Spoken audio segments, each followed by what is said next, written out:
नमस्कार दोस्तों, राधे राधे। तो अब अपन स्टार्ट करेंगे टीडीएस, टीसीएस, एडवांस टैक्स और रिफंड। इस चैप्टर का रिवीजन काफ़ी ज़्यादा इंपॉर्टेंट चैप्टर है। लगभग 10 मार्क्स का इस चैप्टर का वेटेज रहता है। मेनली इस चैप्टर में टीडीएस का क्वेश्चन ज़्यादा पूछा जाता है। अब देखो, अपने स्टार्टिंग में जब बेसिक कंसेप्ट पढ़ा था उसमें पढ़ा था एक जनरल रूल कि प्रीवियस ईयर की इनकम असेसमेंट ईयर में टैक्सेबल होती है। प्रीवियस ईयर की इनकम पे टैक्स असेसमेंट ईयर में लगता है, लेकिन ऐसा नहीं होता। गवर्नमेंट क्या करती है, आपसे प्रीवियस ईयर की इनकम पे टैक्स प्रीवियस ईयर में ही ले लेती है। कैसे लेती है? या तो टीडीएस के थ्रू ले लेती है, या टीसीएस के थ्रू कलेक्ट कर लेती है, या एडवांस टैक्स के थ्रू आपसे प्रीवियस ईयर की इनकम पे प्रीवियस ईयर के अंदर ही टैक्स ले लेती है। टीडीएस आपका पेयर काट लेता है, टीसीएस आपका सेलर कलेक्ट कर लेता है, और एडवांस टैक्स आपको एस्टिमेटेड इनकम निकाल के एस्टिमेटेड जमा कराना पड़ता है प्रीवियस ईयर के अंदर। तो गवर्नमेंट प्रीवियस ईयर की इनकम पे टैक्स प्रीवियस ईयर में ही आपसे वसूल लेती है, टीडीएस के थ्रू, टीसीएस के थ्रू और एडवांस टैक्स के थ्रू। तो सबसे पहले अपन स्टार्ट करने वाले उसमें TDS, tax deducted at source. TDS के कुछ बेसिक देखते हैं अपन। तो टीडीएस कौन काटता है? पेयर टीडीएस काटता है, पेई का टीडीएस काटता है। पेयर टीडीएस काटता है, पेई का टीडीएस काटता है। पेई मतलब जिसको भी इनकम रिसीव होगी उसका टीडीएस करता है। लेकिन कब करता है? अगर वो इनकम पेई के हैंड्स में टैक्सेबल है तो ही टीडीएस करता है। अगर पेई के हैंड्स में वो इनकम टैक्सेबल ही नहीं है तो उस इनकम पे टीडीएस नहीं करता। मान लो पेयर एग्रीकल्चर इनकम पे कर रहा है तो एग्रीकल्चर इनकम पे टीडीएस नहीं कटेगा। अगर इनकम पेई के हैंड्स में टैक्सेबल है तो ही टीडीएस कटता है। इसके बाद बता रखा है टीडीएस कब पड़ता है? पेमेंट या क्रेडिट, पेमेंट और credit which ever is earlier, उस टाइम पे टीडीएस अपन को काटना पड़ता है। लेकिन टोटल 6 ऐसे केस दे रखे हैं जहां टीडीएस पेमेंट के टाइम पे कटेगा। 6 ऐसे केस दे रखे हैं जहां टीडीएस कब कटेगा? पेमेंट के टाइम पे। पहला केस है सैलरी का, दूसरा ईपीएफ का, तीसरा कैजुअल इनकम का, चौथा मैच्योरिटी ऑफ इंश्योरेंस पॉलिसी, पांचवा है कंपनसेशन ऑन कंपल्सरी एक्विजिशन, और लास्ट केस है कैश विड्रॉल। सैलरी का केस, ईपीएफ का केस, कैजुअल इनकम का case, maturity of policy, compensation on compulsory acquisition और एक कैश विड्रॉल। इन 6 केस में टीडीएस कटेगा पेमेंट के टाइम पे। टीडीएस कटेगा पेमेंट के टाइम पे। इसके बाद बता रखा है टीडीएस जो डिडक्ट करेंगे अपन, जो सेक्शन में रेट दे रखी है, सेक्शन में जो फ्लैट रेट दे रखी है, जो फिक्स रेट दे रखी है, उसी रेट से टीडीएस कटेगा। लेकिन 3 इसके एक्सेप्शन है। 3 एक्सेप्शन है। सैलरी के केस में अपन उस रेट में सरचार्ज और सेस भी ऐड करेंगे। सरचार्ज लगता है तो सरचार्ज भी ऐड करेंगे और सेस तो हमेशा ऐड करेंगे। इसके अलावा अगर नॉन रेजिडेंट या फॉरेन कंपनी को कोई भी पेमेंट किया जाता है तो उसमें भी हमेशा सरचार्ज भी ऐड होगा और सेस भी ऐड होगा। इसके अलावा एक नया सेक्शन आया इस बार 194P। 194P है income of specified senior citizen. Specified senior citizen को अगर इनकम होती है तो उसका जो टीडीएस कटेगा उसमें सरचार्ज भी ऐड किया जाएगा अगर सरचार्ज लगता है तो, और सेस भी उसमें ऐड किया जाएगा। इन 3 केस में जो फिक्स रेट दे रखी है सेक्शन में, फिक्स रेट में अपन को अलग से सरचार्ज और सेस भी ऐड करना पड़ेगा। इसके बाद बता रखा है टीडीएस चाहे आप पर्सनल पर्पस के लिए पेमेंट करो चाहे कमर्शियल पर्पस के लिए पेमेंट करो, आपको टीडीएस काटना पड़ेगा। चाहे पर्सनल पेमेंट हो चाहे कमर्शियल पेमेंट हो, टीडीएस कटेगा। लेकिन 2 इसके एक्सेप्शन है। एक तो सेक्शन 194C और एक 194J। 194C और 194J में अगर कोई इंडिविजुअल एचयूएफ पर्सनल पर्पस के लिए पेमेंट करते हैं तो उनको टीडीएस काटने की कोई रिक्वायरमेंट नहीं है। आगे बता रखा है अगर मान लो पेयर ने पेमेंट किया बिना टीडीएस काटे पेयर ने पेमेंट कर दिया, तो जो पेई है उसकी जिम्मेदारी बनती है कि वो खुद से डायरेक्टली टैक्स जमा करवा दे गवर्नमेंट को। लेकिन अगर मान लो पेयर ने टीडीएस काट लिया और गवर्नमेंट को जमा नहीं करवाया, पेयर ने टीडीएस काट लिया पेई का और गवर्नमेंट को जमा नहीं करवाया, तो अब ऐसे केस में पेई की कोई जिम्मेदारी नहीं है कि वो खुद से टैक्स जमा करवाए। अब गवर्नमेंट को जो टैक्स है पेयर से ही रिकवर करना पड़ेगा। आगे बता रखा है अगर जो पेई है, जो इनकम रिसीव कर रहा है पेई है, वो सेंट्रल गवर्नमेंट है या स्टेट गवर्नमेंट है या आरबीआई है या स्टैट्यूटरी कॉर्पोरेशन है या म्यूचुअल फंड है। Central government, state government, RBI, statutory corporation या म्यूचुअल फंड है, तो ऐसे पेई का कोई भी टीडीएस नहीं कटेगा। आगे चीज जो बता रखी है अगर मान लो किसी सर्विस का कोई बिल है उसमें जीएसटी भी इंक्लूड है। जैसे मान लो 10 लाख का रेंट का बिल है, 10 लाख पे 1,80,000 जीएसटी लगा हुआ है, तो अगर जीएसटी कंपोनेंट बिल में सेपरेटली दिखा रखा है तो जीएसटी वाले कंपोनेंट पे टीडीएस नहीं कटेगा, खाली सर्विस वाले कंपोनेंट पे टीडीएस कटेगा, जीएसटी वाले कंपोनेंट पे टीडीएस नहीं कटेगा। अब अपन स्टार्ट करते हैं टीडीएस के एक एक करके सेक्शन। ये पूरी टेबल बनी हुई है, इसमें मैंने टोटल डिटेल लिख रखी है। जितने भी केस लो हैं, जितने भी सर्कुलर है, वो सारी चीज़ें भी एडिशनल पॉइंट में कवर है। एक एक करके अपन देखते हैं। सबसे पहले सेक्शन 192 में सैलरी का पेमेंट कवर्ड है। अगर कोई भी एम्प्लॉयर किसी भी एम्प्लॉय को चाहे वो रेजिडेंट हो चाहे नॉन रेजिडेंट हो, किसी भी एम्प्लॉय को सैलरी का पेमेंट करता है तो टीडीएस कहाँ कटेगा? 192 में सैलरी का पेमेंट करता है तो। और टीडीएस की रेट क्या रहेगी? Slab rate. क्या रेट रहेगी? Slab rate. अब स्लैब रेट क्या होती है अभी आपको पता चल जाएगा। यहाँ पे एक एग्जम्पशन लिमिट भी है। एग्जम्पशन लिमिट क्या है? अगर एम्प्लॉय की टोटल इनकम, अगर उस एम्प्लॉय की total income up to basic exemption limit तक है, कितनी है? Up to basic exemption limit. Basic exemption limit होती है ना 2.5 लाख, 3 लाख, 5 लाख वाली, उतनी इनकम है तो उस एम्प्लॉय का टीडीएस नहीं कटेगा। अब आप बोलोगे स्लैब रेट क्या होती है? स्लैब रेट क्या होती है इसमें, देखो स्लैब रेट कैसे निकालेगा एम्प्लॉयर सबसे पहले एम्प्लॉय से सारी डिटेल मांगेगा कि एम्प्लॉय को कौन कौन सी इनकम होने वाली है, प्रीवियस ईयर के अंदर एम्प्लॉय को कौन कौन सी इनकम होने वाली है, एम्प्लॉय कौन कौन से खर्चे क्लेम करने वाला है, एम्प्लॉय चैप्टर 6A के अंदर कौन कौन सी डिडक्शन लेने वाला है, ये सारी डिटेल एम्प्लॉयर लेगा। फिर एम्प्लॉयर क्या करेगा, एम्प्लॉय की टोटल इनकम निकालेगा, टोटल इनकम पे टोटल टैक्स निकालेगा, और जो टैक्स आएगा टोटल टैक्स वो पूरा का पूरा एम्प्लॉयर को डिडक्ट करना है, वही क्या होती है स्लैब रेट। अब उस टोटल टैक्स को डिडक्ट कैसे करेगा एम्प्लॉयर, जो टोटल टैक्स आया एम्प्लॉय का उसको या तो 12 से डिवाइड कर देगा और पर मंथ जितना जितना आया वो काट लेगा, या तो क्या ये करेगा 12 से डिवाइड करके, या क्या करेगा जो टोटल टैक्स आया उसको एम्प्लॉय की टोटल सैलरी से डिवाइड करेगा, टोटल सैलरी से डिवाइड करके एक रेट निकालेगा और एम्प्लॉय की जो मंथली सैलरी है, मंथली सैलरी से उस रेट को इंटू करके हर महीने उस अमाउंट का टीडीएस काट लेगा। ये होती है स्लैब रेट, ये होती है स्लैब रेट। अब एम्प्लॉय से जो डिटेल मांगेगा, एक तो अदर इनकम की डिटेल मांगेगा, एक एम्प्लॉय जो भी डिडक्शन वगैरह क्लेम करेगा उसकी डिटेल मांगेगा। अगर एम्प्लॉय कोई लॉस क्लेम कर रहा है, एम्प्लॉय को कोई लॉस क्लेम कर रहा है तो एम्प्लॉयर खाली हाउस प्रॉपर्टी का लॉस, एम्प्लॉय का खाली हाउस प्रॉपर्टी का लॉस कंसिडर करेगा, बाकी सारे लॉस इग्नोर कर देगा, बाकी सारे लॉस इग्नोर कर देगा।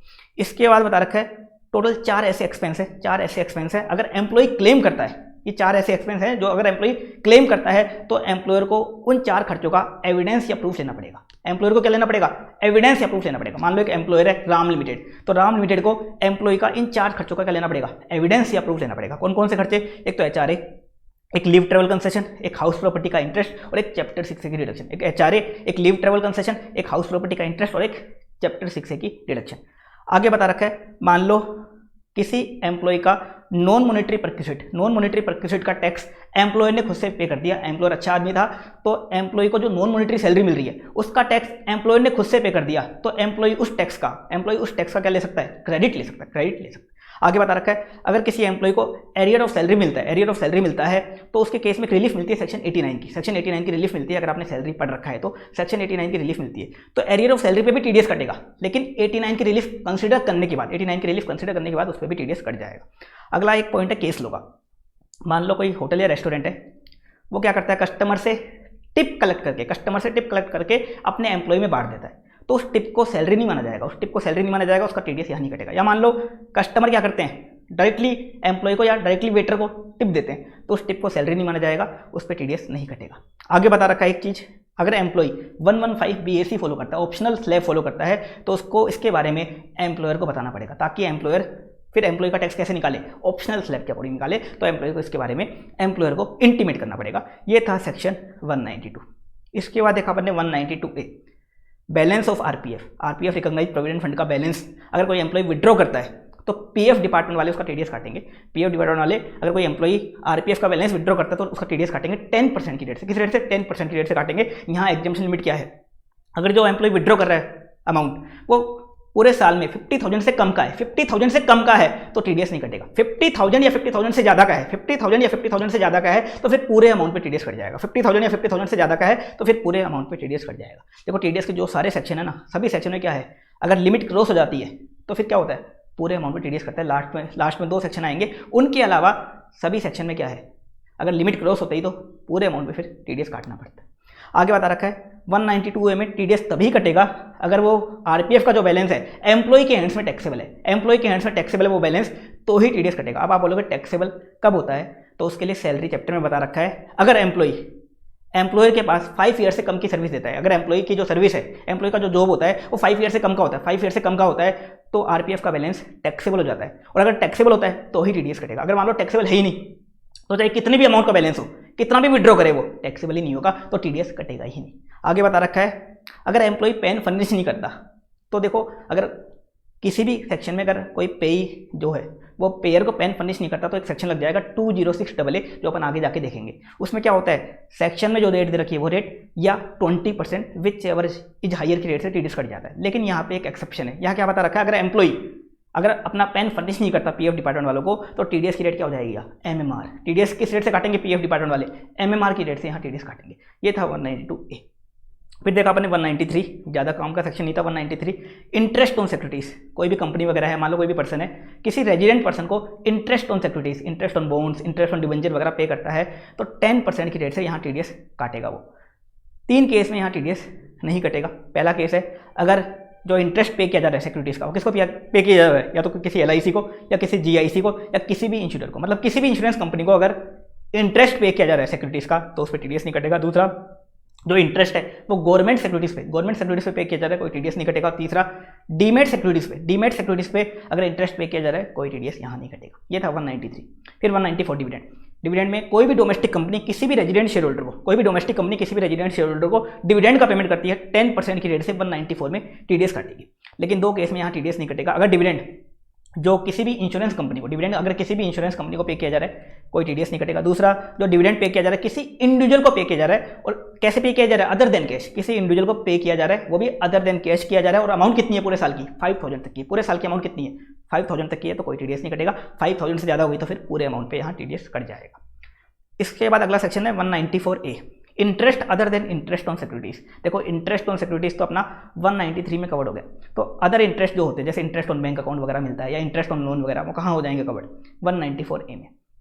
तो कोई भी पर्सन है किसी रेजिडेंट पर्सन को इंटरेस्ट पे कर रहा है 10% की रेट से TDS कटेगा 194A में। लेकिन यहाँ पे एक एक्सेप्शन है, अगर जो पेयर है वो कौन है, वो कोई इंडिविजुअल HUF है जिसका बिजनेस के केस में लास्ट ईयर में बिजनेस के केस में टर्नओवर अप टू ₹1 करोड़ था, या प्रोफेशन के केस में gross receipt up to ₹50 lakh थी। लास्ट ईयर में जिसका बिजनेस के केस में टर्नओवर अप टू ₹1 करोड़ था और प्रोफेशन के केस में ग्रॉस रिसीट लास्ट ईयर की देखेंगे वो अप टू ₹50 लाख थी। ऐसे इंडिविजुअल HUF को TDS यहाँ नहीं काटना, जैसे एक एग्जाम्पल लेता हूँ मैं इसमें, जैसे एक पर्सन है अपना मोहनलाल का आपको प्रीवियस ईयर 2021 लास्ट ईयर का टर्नओवर आपको बता रखा है बिजनेस का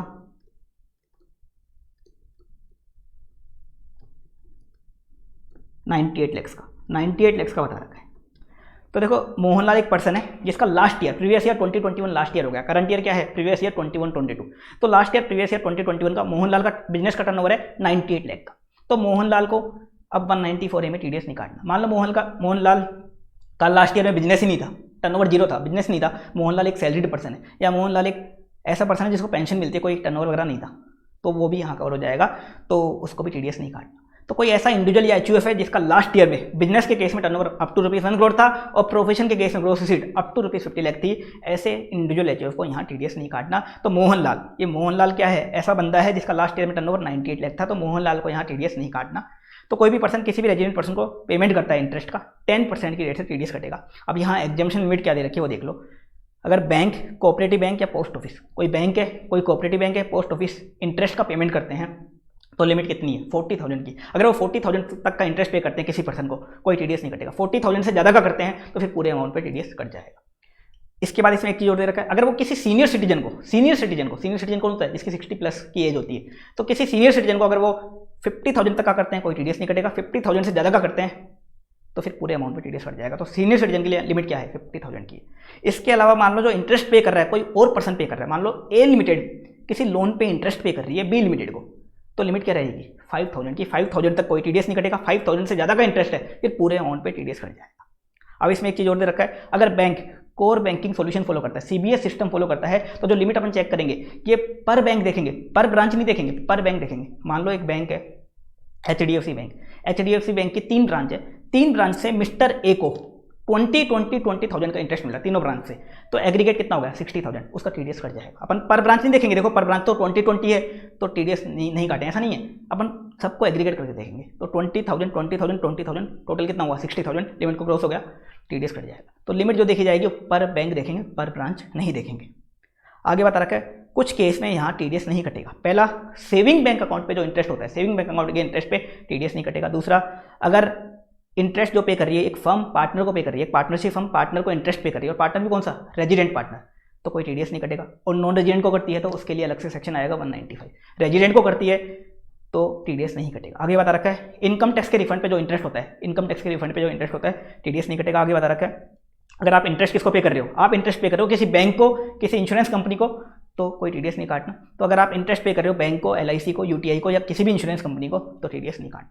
आगे बता रखा है इंटरेस्ट कोई कोऑपरेटिव सोसाइटी अपने मेंबर को पे कर रही है या किसी दूसरी कोऑपरेटिव सोसाइटी को पे कर रही है तो भी TDS नहीं काटना। आगे बता रखा है मोटर एक्सीडेंट के कंपनसेशन पे, मोटर एक्सीडेंट के कंपनसेशन पे आपको इंटरेस्ट मिल रहा है। मोटर एक्सीडेंट के कंपनसेशन पे अगर आपको इंटरेस्ट मिल रहा है तो अगर वो इंटरेस्ट 50,000 तक है, पूरे साल का कितना है 50,000 तक है, कोई टीडीएस नहीं कटेगा। 50,000 से ज़्यादा है फिर टीडीएस कटेगा। और इस पॉइंट में एक चीज़ और है, ये पॉइंट में पेड बेसिस पे टीडीएस कटेगा।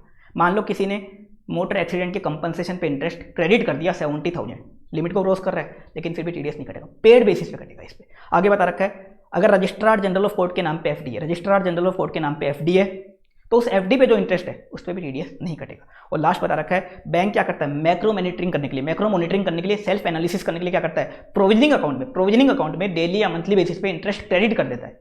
तो इसे क्रेडिट नहीं माना जाएगा और उस पर टीडीएस नहीं कटेगा, चाहे कितना भी क्रेडिट करे। तो मैक्रो मॉनिटरिंग करने के लिए बैंक क्या करता है, डेली या मंथली बेसिस पे किसी प्रोविजन अकाउंट में या प्रोविजनिंग अकाउंट में इंटरेस्ट को क्रेडिट कर देता है, तो इसे क्रेडिट नहीं माना जाएगा और इस पर टीडीएस नहीं कटेगा। ये था अपना 194A। अब अपन आगे कंटिन्यू करते हैं 194B, casual income. Casual income जो लॉटरी वगैरह की इनकम होती है, लॉटरी की इनकम हो गई, बैटिंग गैम्बलिंग की इनकम हो गई, उस पर टीडीएस कटेगा 194B में, other than horse race. Horse race के लिए एक अलग से सेक्शन है, हॉर्स रेस के अलावा जो भी कैजुअल इनकम होगी 194B में कवर होंगी। तो कोई भी पर्सन अगर किसी भी पर्सन को कैजुअल इनकम का पेमेंट करता है, कोई भी पर्सन किसी भी पर्सन को लॉटरी वगैरह का पेमेंट करता है, कैजुअल इनकम का पेमेंट करता है, तो जो लॉटरी वाला है वो टीडीएस काटेगा किस रेट से, 30% की रेट से टीडीएस काटेगा। लिमिट भी यहाँ एग्जामिशन लिमिट कितनी है, 10,000 तक की एग्जामिशन लिमिट है। 10,000 तक का पेमेंट करता है कोई टीडीएस नहीं, 10,000 से ज़्यादा का होता है तो फिर पूरे अमाउंट पे टीडीएस कटेगा। और यहाँ इस सेक्शन में नॉन रेजिडेंट का टीडीएस भी इसी सेक्शन में कटेगा, लॉटरी इनकम पे नॉन रेजिडेंट का टीडीएस भी इसी सेक्शन में कट जाएगा। आगे बता रखा है, मान लो जो विनिंग है वो काइंड में है, जैसे मान लो एक पर्सन ने लॉटरी में कार जीती, 10 लाख की कार जीती। अब जो पेयर है मतलब जो लॉटरी वाला है वो टीडीएस कैसे काटेगा कार पे, कार ऐसा करेगा कि कार का 30% काट के 70% हिस्सा दे देगा, ऐसा तो कर नहीं सकता। तो ऐसे केस में जो लॉटरी वाले को ये इंश्योर करना पड़ेगा कि जिसने कार जीती है उसने उस कार पे जितना टीडीएस बनता है वो गवर्नमेंट को जमा करवा दिया नहीं करवा दिया, ये इंश्योर करना पड़ेगा। और ये इंश्योर करने के बाद उस बंदे को जिसने कार जीती है उसको कार देनी है, पहले नहीं देनी। पहले ये इंश्योर करना है कि उस कार पे जितना टीडीएस बनता है वो उस बंदे ने जिसने कार जीती है वो टैक्स उसने खुद से गवर्नमेंट को जमा करवा दिया नहीं करवा दिया, उसके बाद ही उसको कार देनी है। ये था 194B। 194BB horse race. Horse race के लिए अलग से सेक्शन है 194BB। कोई भी पर्सन किसी भी पर्सन को हॉर्स रेस की विनिंग का पेमेंट करता है या हॉर्स रेस में जो पैसा जीता गया उसका पेमेंट करता है, यहाँ पेमेंट जो करेगा वो होता है बुक मेकर, और जो हॉर्स रेस में पैसा लगाता है वो होता है पुंटर या पंटर भी बोलते हैं उसको, बुक मेकर पंटर। तो बुक मेकर पेमेंट करता है पंटर को। किस रेट से टीडीएस कटेगा, 30% की रेट से यहाँ टीडीएस काटना पड़ेगा। 10,000 तक की एग्जामिशन लिमिट है, 10,000 से ज़्यादा का पेमेंट होता है तो पूरे अमाउंट पे टीडीएस कटेगा। अब यहाँ पे देखो जो पंटर है जिसने हॉर्स रेस में पैसे लगाए थे उसने एक हॉर्स रेस में जीत लिए 50,000 रुपीज़ और एक हॉर्स रेस में वो 20,000 हार गया, तो बताओ लॉस सेट ऑफ कर सकता है क्या? देखो जो कैजुअल इनकम के जो लॉस होते हैं ना, कैजुअल जो लॉस होते हैं वो डेड लॉस होते हैं, सेट ऑफ नहीं कर सकता। तो उसके जो टीडीएस कटेगा ना, जो विनिंग वाली जो अमाउंट है 50,000 पूरी अमाउंट पर कटेगा। ऐसा नहीं कि वो 50,000 माइनस 20,000 सेट ऑफ करके कट जाएगा, ऐसा नहीं कटेगा, तो लॉस को वो सेट ऑफ नहीं कर पाएगा। 194B के लिए भी पॉइंट अप्लाई है और 194BB के लिए भी पॉइंट अप्लाई है। इनका जो लॉस होता है वो डेड लॉस होता है। आगे आते हैं अपन अगले सेक्शन पे 194C इंपॉर्टेंट सेक्शन, कॉन्ट्रैक्ट का पेमेंट। तो कोई भी पर्सन है, कोई कॉन्ट्रैक्टी है, वो किसी कॉन्ट्रैक्टर को पेमेंट करता है, कोई कॉन्ट्रैक्टी है किसी रेजिडेंट कॉन्ट्रैक्टर को पेमेंट करता है, यहाँ टीडीएस काटेगा मोहनलाल को छोड़ के। अगर जो कॉन्ट्रैक्टी है वो कौन है, मोहनलाल, मतलब पेमेंट करने वाला कौन है, मोहनलाल मतलब जिस बंदे का लास्ट ईयर में बिजनेस के केस में टर्नओवर अप टू ₹1 करोड़ था और प्रोफेशन के केस में ग्रॉस एसेट कितनी थी, अप टू ₹50 लाख थी। मैंने मोहनलाल ऊपर देखो एग्जाम्पल में लिया था मोहनलाल, इसी मोहनलाल को अपन आगे कंटिन्यू करेंगे। तो मोहनलाल को छोड़ के कोई भी पर्सन किसी भी कॉन्ट्रैक्टर को पेमेंट करता है, किसी भी रेजिडेंट कॉन्ट्रैक्टर को पेमेंट करता है तो टीडीएस काटना पड़ेगा। अगर कॉन्ट्रैक्टर इंडिविजुअल एचयूएफ है तो 1% की रेट से टीडीएस काटना है। और अगर कॉन्ट्रैक्टर जो है मतलब जो पेई है, कॉन्ट्रैक्टर जो है वो अदर पर्सन है, फर्म है, कंपनी वगैरह है, तो 2% की रेट से यहाँ टीडीएस कटेगा। अब यहाँ एग्जाम्पशन लिमिट 2 दे रखी है, सिंगल पेमेंट के लिए दे रखी है 30,000 की और पूरे साल के लिए एग्रीगेट दे रखी है 1 लाख की। तो अगर कोई कॉन्ट्रैक्टिव पेमेंट कर रहा है सिंगल पेमेंट 30,000 तक करता है कोई टीडीएस नहीं कटेगा। मान लो 31,000 का कर दिया तो फिर सारी अमाउंट पे टीडीएस कट जाएगा। दूसरा, पूरे साल के लिए जो एग्रीगेट लिमिट है कितनी है, 1 लाख की। पूरे साल में अगर aggregate payment up to 1 lakh तक का है कोई टीडीएस नहीं कटेगा। 1 लाख से जैसे ही क्रॉस हुआ तो फिर पूरे अमाउंट पे यहाँ टीडीएस कट जाएगा। आगे बता रखा है, अब कॉन्ट्रैक्ट में देखो एक तो आ जाएगा सप्लाई ऑफ लेबर वगैरह, ये तो आ जाएगा, एक मेंटेनेंस वगैरह के कॉन्ट्रैक्ट होते हैं, ये सारी चीज़ें आ जाएंगी। कुछ स्पेशल चीज़ें और कॉन्ट्रैक्ट में मानी जाएंगी जिन पे यहाँ टीडीएस कटेगा। तो पहला पॉइंट है, अगर आप एडवर्टाइजमेंट करवाते हो, ब्रॉडकास्ट करवाते हो, टेलीकास्ट करवाते हो, एडवर्टाइजमेंट न्यूज़पेपर वगैरह में करवाते हो, ब्रॉडकास्ट भी एक एडवर्टाइजमेंट ही होता है जो रेडियो पे होता है और टेलीकास्ट भी एक एडवर्टाइजमेंट होता है जो टीवी पे होता है। तो अगर आप कहीं भी एडवर्टाइजमेंट करवाते हो तो कॉन्ट्रैक्ट माना जाएगा, उसका टीडीएस आपको कहाँ काटना है, 194C में। अगर आप किसी हलवाई से कैटरिंग वगैरह की सर्विस लेते हो तो उस कैटरिंग का टीडीएस कहाँ कटेगा? 194C में। आगे बता रखा है अगर आप भाड़े का पेमेंट करते हो transport of goods and passenger के लिए, अगर आप भाड़े का पेमेंट करते हो अदर देन रेलवे को छोड़ के बाकी किसी को भी भाड़े का पेमेंट करते हो तो टीडीएस कहाँ कटेगा? 194C में। आगे बता रखा है अगर कोई पेयर है या कोई कस्टमर है, कोई पेयर या कस्टमर क्या करता है, अपनी स्पेसिफिकेशन के अकॉर्डिंग किसी कॉन्ट्रैक्टर से मैन्युफैक्चरिंग करवाता है। कोई पेयर क्या करता है, ध्यान से सुनना, कोई पेयर है वो अपनी स्पेसिफिकेशन के अकॉर्डिंग, कोई कस्टमर है क्या करता है अपनी स्पेसिफिकेशन के अकॉर्डिंग किसी कॉन्ट्रैक्टर से प्रोडक्ट बनवाता है और वो मटेरियल भी खुद सप्लाई करता है। वो पेयर क्या करता है, वो कस्टमर क्या करता है, खुद ही मटेरियल सप्लाई करके अपनी स्पेसिफिकेशन के अकॉर्डिंग प्रोडक्ट बनवाता है, तो ये बन जाएगा जॉब वर्क और इस पर भी टीडीएस कटेगा। इस पर भी क्या करेगा? टीडीएस कटेगा। इसमें एक चीज़ और सुनना, कस्टमर क्या करता है अपनी स्पेसिफिकेशन के अकॉर्डिंग कॉन्ट्रैक्टर से प्रोडक्ट बनवाता है और मटेरियल वो खुद सप्लाई नहीं करता, मटेरियल उसके रिलेटिव जो 40A2 में बता रखे हैं, जो रिलेटिव 40A2 में बता रखे हैं पीजीबीपी में, वो रिलेटिव सप्लाई करते हैं, तो ये भी क्या बन जाएगा? Job work. इस पर भी टीडीएस कटेगा। फिर टीडीएस कब नहीं कटेगा इस केस में? तो मान लो कस्टमर क्या करता है, प्रोडक्ट बनवाता है अपनी स्पेसिफिकेशन के अकॉर्डिंग, लेकिन मटेरियल वो सप्लाई नहीं करता। मटेरियल जो कॉन्ट्रैक्टर है वो खुद का यूज करता है, मटेरियल जो कॉन्ट्रैक्टर है वो खुद का यूज करता है या किसी थर्ड पार्टी से परचेज करके यूज करता है, किसी थर्ड पार्टी से परचेज करके यूज करता है या कॉन्ट्रैक्टर खुद का मटेरियल यूज करता है, तो ये बन जाएगा कॉन्ट्रैक्ट फॉर सेल। इस पे टीडीएस नहीं कटेगा, ये जॉब वर्क नहीं बनेगा, इस पे टीडीएस नहीं कटेगा। आगे बता रखा है इसमें अगर कोई इंडिविजुअल एचयूएफ पर्सनल पर्पस के लिए पेमेंट करते हैं तो 194C में टीडीएस नहीं करता, ये मैंने आपको स्टार्टिंग में भी बताया था। आगे बता रखा है अगर आप किसी ट्रांसपोर्टर को पेमेंट करते हो, कोई ऐसा ट्रांसपोर्टर है जिसके पास प्रीवियस ईयर में किसी भी दिन 10 से ज़्यादा व्हीकल नहीं थी, कोई छोटा गरीब ट्रांसपोर्टर है जिसके पास प्रीवियस ईयर में 10 से ज़्यादा व्हीकल नहीं थी और वो ट्रांसपोर्टर क्या कर देता है, आपको पैन नंबर फर्निश कर देता है और एक डिक्लेरेशन फर्निश कर देता है, पैन नंबर और डिक्लेरेशन फर्निश कर देता है, तो उस ट्रांसपोर्टर का आपको टीडीएस नहीं काटना, उस ट्रांसपोर्टर का आपको टीडीएस नहीं काटना। इसके बाद बता रखा है जॉब वर्क के केस में अगर मटेरियल की वैल्यू बिल में सेपरेटली मेंशन्ड है तो खाली सर्विस वैल्यू पे आपको टीडीएस काटना है, मटेरियल की वैल्यू पे टीडीएस नहीं काटना। लेकिन मटेरियल की वैल्यू सेपरेटली मेंशन नहीं है बिल में तो फिर पूरी इनवॉइस वैल्यू पे टीडीएस आपको काटना है।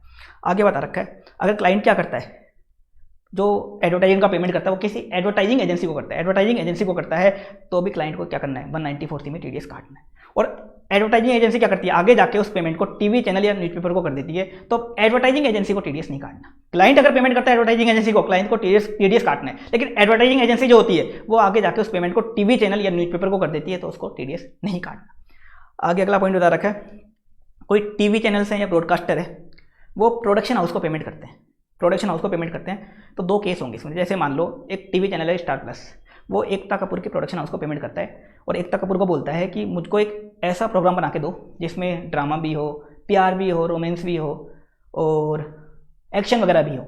तो वो अपने स्पेसिफिकेशन के अकॉर्डिंग प्रोग्राम बना रहा है, कौन, स्टार प्लस वाला अपने स्पेसिफिकेशन के अकॉर्डिंग एकता कपूर से प्रोग्राम बनवा रहा है। तो अब स्टार प्लस वाला जब पेमेंट करेगा तो उसको टीडीएस काटना पड़ेगा, वो बन जाएगा वर्क कॉन्ट्रैक्ट, उसको टीडीएस काटना पड़ेगा। लेकिन मान लो स्टार प्लस वाला एकता कपूर के पास गया और एकता कपूर ने पहले से कोई प्रोग्राम बना रखा था, स्टार प्लस वो खरीद के लेके आ गया, स्टार प्लस ने वो बनाया प्रोग्राम खरीद लिया, तो वो कॉन्ट्रैक्ट ऑफ सेल माना जाएगा, उस पर टीडीएस नहीं कटेगा, वो टीडीएस नहीं कटेगा। जैसे एक और एग्जांपल लेते हैं, नेटफ्लिक्स क्या करता है, ओटीटी प्लेटफॉर्म में नेटफ्लिक्स, ये अपने स्पेसिफिकेशन के अकॉर्डिंग मान लो किसी प्रोडक्शन हाउस से कोई वेब सीरीज बनवाता है। ये अपना एजेंडा चलाने के लिए, आपको पता है नेटफ्लिक्स पे कितनी वाहियात वेब सीरीज आती हैं, तो ये अपना एजेंडा चलाने के लिए बोलता है कि मेरी वेब सीरीज में ये होना चाहिए, मेरी वेब सीरीज में ये होना चाहिए, तो ये ऐसा बोल के वेब सीरीज बनवाता है, तो नेटफ्लिक्स वाले को टीडीएस काटना पड़ेगा। दूसरा केस, नेटफ्लिक्स क्या करता है, किसी प्रोडक्शन हाउस के पास जाता है और बना बनाया प्रोग्राम खरीद लेता है, या तो बनी बनाई वेब सीरीज खरीद लेता है या बनी बनाई मूवी खरीद के लेके आता है, तो उसको टीडीएस अब नहीं काटना।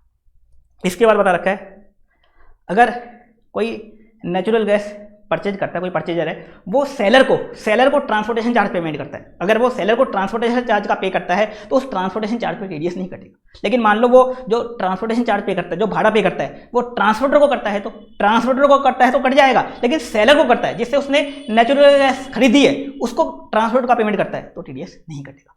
आगे बता रखा है इवेंट मैनेजर की जो भी सर्विस है 194C में कवर होंगी। इवेंट मैनेजर की सर्विस में टीडीएस कहाँ कटेगा, 194C में, स्पोर्ट्स एक्टिविटी के इवेंट मैनेजर को छोड़ के। स्पोर्ट्स एक्टिविटी का जो इवेंट मैनेजर है वो 194J में कवर होगा, बाकी सारे इवेंट मैनेजर यहाँ कवर हो जाएंगे। इसके अलावा बता रखा है कॉन्ट्रैक्ट ऑल्सो इंक्लूड सब कॉन्ट्रैक्ट के केस में भी क्या होगा, टीडीएस कटेगा, सब कॉन्ट्रैक्ट के केस में भी यहाँ टीडीएस कटेगा। ये था 194C। इसको एक बार फिर से देख लो।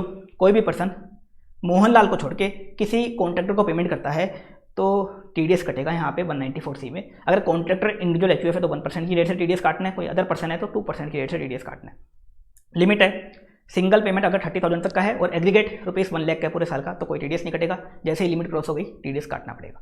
आगे बता रखा है कॉन्ट्रैक्ट में क्या क्या लोगे, एडवर्टाइजिंग आ जाएगा, ब्रॉडकास्ट आ जाएगा, टेलीकास्ट आ जाएगा, कैटरिंग आ जाएगा, ट्रांसपोर्ट का पेमेंट आ जाएगा। इसके अलावा जॉब वर्क आ जाएगा। जॉब वर्क मतलब कस्टमर अपनी स्पेसिफिकेशन के अकॉर्डिंग प्रोडक्ट बनवाता है और मटेरियल भी कस्टमर खुद सप्लाई करता है, तो होता है जॉब वर्क, वो आ जाएगा। इसके अलावा बता रखा है अगर इंडिविजुअल एचयूएफ पर्सनल पर्पस के लिए पेमेंट करते हैं तो टीडीएस नहीं कटेगा। आगे बता रखा है अगर आप किसी ट्रांसपोर्टर को पेमेंट करते हो जिस ट्रांसपोर्टर के पास प्रीवियस ईयर में 10 से ज़्यादा व्हीकल किसी भी दिन नहीं थी और वो ट्रांसपोर्टर आपको पैन नंबर वगैरह फर्निश कर देता है तो उसका टीडीएस नहीं काटना। जॉब वर्क के केस में मटेरियल वैल्यू अगर बिल में सेपरेटली बता रखी है तो खाली सर्विस वैल्यू पे टीडीएस काटना है, मटेरियल वैल्यू सेपरेटली नहीं बता रखी तो फिर पूरी इनवॉइस वैल्यू पे टीडीएस काटना है। क्लाइंट एडवर्टाइजिंग एजेंसी को पेमेंट करता है, टीडीएस यहाँ कटेगा। लेकिन एडवर्टाइजिंग एजेंसी टीवी चैनल वगैरह को पेमेंट करती है तो टीडीएस नहीं कटेगा। टीवी चैनल वाले प्रोडक्शन हाउस को पेमेंट करते हैं, वो प्रोग्राम अपने अकॉर्डिंग बनवाते हैं तो टीडीएस काटना पड़ेगा। अगर वो बना बनाया प्रोग्राम खरीदते हैं तो कोई टीडीएस नहीं काटना। परचेजर ऑफ नेचुरल गैस क्या करता है, सेलर को ट्रांसपोर्टेशन चार्ज का पेमेंट करता है, कोई टीडीएस नहीं कटेगा। इसके बाद बता रखा है इवेंट मैनेजर की सर्विस भी यहाँ कवर होंगी अदर देन स्पोर्ट्स एक्टिविटी। आगे बता रखा है कॉन्ट्रैक्ट में अपन यहाँ सब कॉन्ट्रैक्ट भी इंक्लूड कर लेंगे। ये था 194C। अब अपन आगे कंटिन्यू करते हैं 194D। इंश्योरेंस कमीशन फालतू सेक्शन है 194D। कोई इंश्योरेंस कंपनी है वो अपने किसी एजेंट को, किसी रेजिडेंट एजेंट को कमीशन का पेमेंट करती है। कोई इंश्योरेंस कंपनी अपने किसी रेजिडेंट एजेंट को कमीशन का पेमेंट करती है, टीडीएस कटेगी 194D में 5% की रेट से। 15,000 की यहाँ एग्जाम्पशन लिमिट है, 15,000 तक का पेमेंट है, कोई टीडीएस नहीं। 15,000 से जैसे ज़्यादा हुआ फिर पूरे अमाउंट पे यहाँ टीडीएस कट जाएगा। 194D है life insurance policy amount. Life insurance policy amount अगर किसी पर्सन को लाइफ इंश्योरेंस पॉलिसी की मैच्योरिटी अमाउंट मिलती है, देखो मैच्योरिटी अमाउंट या तो डेथ के टाइम पे मिलती है, कभी कभी पॉलिसी का पूरा टाइम एक्सपायर हो जाता है उसके बाद भी मिलती है। मतलब ऐसा नहीं है कि जरूरी नहीं है कि डेथ के टाइम ही मिलेगी, पॉलिसी का टाइम एक्सपायर होने के बाद ही मिलती है। तो लाइफ इंश्योरेंस पॉलिसी की मैच्योरिटी अमाउंट मिलती है तो यहाँ टीडीएस कटेगा 194D में। कौन टीडीएस कटेगा, इंश्योरेंस कंपनी। तो इंश्योरेंस कंपनी यहाँ टीडीएस कटेगी किसी भी रेजिडेंट पर्सन का। कितना टीडीएस कटेगी, 5% की रेट से कटेगा। और किसका कटेगा, 5% of maturity amount minus total premium. मतलब इनकम कंपोनेंट का यहाँ टीडीएस कटेगा, maturity amount minus total premium. मान लो मैच्योरिटी अमाउंट मिल रही है 10 लाख की और अभी तक उस बंदे ने जो टोटल प्रीमियम पे किया था इंश्योरेंस कंपनी को 6 लाख का किया था, तो 10 लाख माइनस 6 लाख, 10 लाख माइनस 6 लाख, 4 लाख पे टीडीएस कटेगा 5% की रेट से। आगे बता रखा अगर मैच्योरिटी अमाउंट 1 लाख से कम है, पूरे साल में मैच्योरिटी अमाउंट जो मिल रही है 1 लाख से कम है तो कोई टीडीएस नहीं कटेगा। 1 लाख से कम है तो कोई टीडीएस नहीं कटेगा। आगे इसमें एक एडिशनल पॉइंट बता रखा है अगर मैच्योरिटी अमाउंट टैक्सेबल है, रिसीवर के एंड से अगर मैच्योरिटी अमाउंट टैक्सेबल है तो ही टीडीएस कटेगा। मैच्योरिटी अमाउंट अगर उसके एंड से टैक्सेबल है तो ही टीडीएस कटेगा। अब आप बोलोगे मैच्योरिटी अमाउंट टैक्सेबल कब होती है, मैच्योरिटी अमाउंट टैक्सेबल कब होती है, उसके लिए देखो सेक्शन 80C में अपन ने प्रीमियम की एक लिमिट देखी थी सेक्शन 80C में कि अगर आपने पॉलिसी 1 अप्रैल 2012 से पहले ले रखी है तो 10% ऑफ पॉलिसी अमाउंट 12-13 में ले रखी, क्या बोलते हैं 1 अप्रैल 12 से पहले ले रखी है तो 20% ऑफ पॉलिसी अमाउंट, 12-13 में ले रखी है तो 10% ऑफ पॉलिसी अमाउंट, और 1 अप्रैल 13 या उसके बाद ले रखी है पॉलिसी तो अगर हैंडीकैप्ड वाला केस है तो 15% ऑफ पॉलिसी अमाउंट, और अगर नॉर्मल केस है तो 10% ऑफ पॉलिसी अमाउंट। वो प्रीमियम की एक लिमिट थी। अगर आपने प्रीमियम उसी लिमिट तक पे किया है, प्रीमियम अगर उसने लिमिट तक पे किया है तो मैच्योरिटी अमाउंट आपकी पूरी एग्जाम होती है। लेकिन प्रीमियम अगर आपने लिमिट से ज़्यादा पे किया है, प्रीमियम अगर आपने लिमिट से ज़्यादा पे किया है तो मैच्योरिटी अमाउंट आपकी टैक्सेबल हो जाती है, और टैक्सेबल हो जाती है तो यहाँ टीडीएस कटेगा। लेकिन अगर मैच्योरिटी अमाउंट टैक्सेबल नहीं होती तो चाहे मैच्योरिटी अमाउंट कितनी भी मिले आपको, 50 लाख की, 40 लाख की, 10 लाख की, यहाँ टीडीएस कटेगा ही। तो मैच्योरिटी अमाउंट टैक्सेबल है तो ही टीडीएस कटेगा 194D है। ये था 194D है।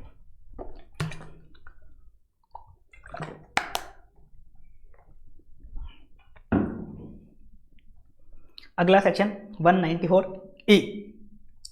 अगर जो पेमेंट किया जा रहा है किसको किया जा रहा है, किसी नॉन रेजिडेंट स्पोर्ट्समैन को, स्पोर्ट्स एसोसिएशन को या एंटरटेनर को। कोई नॉन रेजिडेंट स्पोर्ट्समैन है या तो, या कोई नॉन रेजिडेंट स्पोर्ट्स एसोसिएशन है, या कोई नॉन रेजिडेंट एंटरटेनर है, और वो कैसा है, not a citizen of India, India का सिटीजन नहीं है। जैसे आप पेमेंट कर रहे हो रिकी पॉन्टिंग को या पेमेंट कर रहे हो स्टीव स्मिथ को, तो उसका टीडीएस कहाँ कटेगा, 194E में। किस रेट से, 20% की रेट से टीडीएस काटना है। और देखो यहाँ पेमेंट किसको हो रहा है, नॉन रेजिडेंट को, तो उसमें सरचार्ज और सेस भी हमेशा ऐड होगा। 20% जो रेट है इसमें अगर सरचार्ज लगता है तो सरचार्ज भी ऐड करेंगे और सेस तो हमेशा ऐड करेंगे अपन। और यहाँ टीडीएस जो कटेगा ना, कौन सी इनकम का कटेगा, जो इनकम 115 BBA में टैक्सेबल होती है, जो इनकम 115 BBA में टैक्सेबल होती है। 115 BBA की इनकम जब अपन एनआर टैक्सेशन पढ़ेंगे तब आएगा। कौन कौन सी इनकम होती है 115 BBA की, अगर वो बंदा इंडिया में किसी गेम में पार्टिसिपेट करता है या तो, या इंडिया में कोई एडवर्टाइजमेंट करता है, या इंडिया में किसी न्यूज़पेपर में कोई आर्टिकल लिखता है, या इंडिया में कोई वो नाचता गाता है, मतलब कोई एंटरटेनर है नॉन रेजिडेंट, इंडिया में आके नाचता गाता है, इंडिया में परफॉर्मेंस देता है नाचने गाने की, तो उसकी उस इनकम पे 194E में टीडीएस कटेगा। यहाँ पे देखो एम्पायर और मैच रेफरी कवर नहीं होंगे। एम्पायर और मैच रेफरी को यहाँ पे स्पोर्ट्समैन नहीं माना जाएगा, तो एम्पायर और मैच रेफरी है कोई नॉन रेजिडेंट वाले, तो उनका टीडीएस 195 में जाएगा, यहाँ नहीं आएगा। आगे अपन कंटिन्यू करते हैं इसमें 194G, commission on sale of lottery tickets.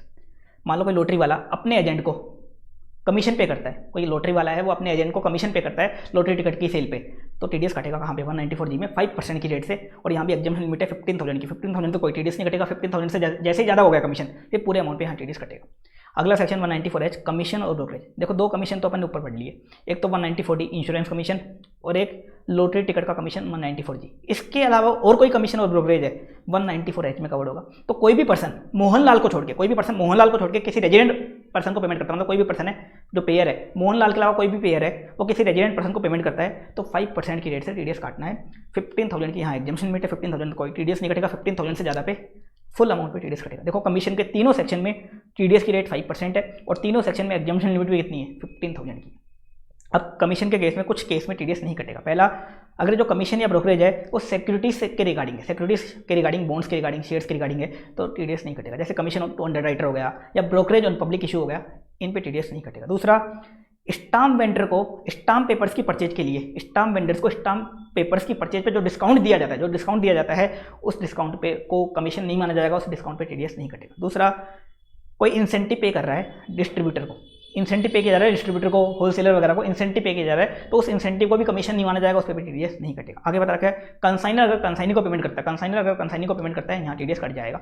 और आगे बता रखा है अगर एयरलाइन कंपनी अपने एजेंट को पेमेंट करती है, जैसे इंडिगो है वो अपने एजेंट को पेमेंट करती है कमीशन का, तो उसका टीडीएस 194H में कटेगा। लेकिन किस अमाउंट पे कटेगा उसके बारे में बता रखा है। तो देखो जो एयरलाइन कंपनी होती है ना, वो एजेंट को पेमेंट किस पे करती है, मिनिमम फिक्स कमर्शियल प्राइस, वो एक फिक्स प्राइस रखती है टिकट का, उस पर जितना कमीशन बनता है उस कमीशन पे का पेमेंट करती है, उस पर जितना कमीशन बनता है। तो टीडीएस किस पे काटना है, उस मिनिमम प्राइस पे जितना कमीशन बनता है उसी पे टीडीएस काटना है। तो इसमें एक सर्कुलर था, एक केस लो भी था, क्या था उसमें कि एक होती है मैक्सिमम प्राइस, एयरलाइंस कंपनी के केस में होती है मैक्सिमम प्राइस की एजेंट ज़्यादा से ज़्यादा कितने अमाउंट पे वो टिकट सेल कर सकता है। तो जो डिफरेंस है मिनिमम और मैक्सिमम का डिफरेंस है, उस अमाउंट पे भी टीडीएस कटेगा क्या, उस पर नहीं कटेगा। खाली मिनिमम प्राइस पे जो कमीशन है, मिनिमम कमर्शियल प्राइस जो है उस पे जो कमीशन है उस पर टीडीएस कटेगा। इसको मैंने आपको क्लास में डिटेल में एग्जाम्पल से भी समझाया था इस पॉइंट को। ये है 194H। आगे अपने देखा 194I रेंट वाला।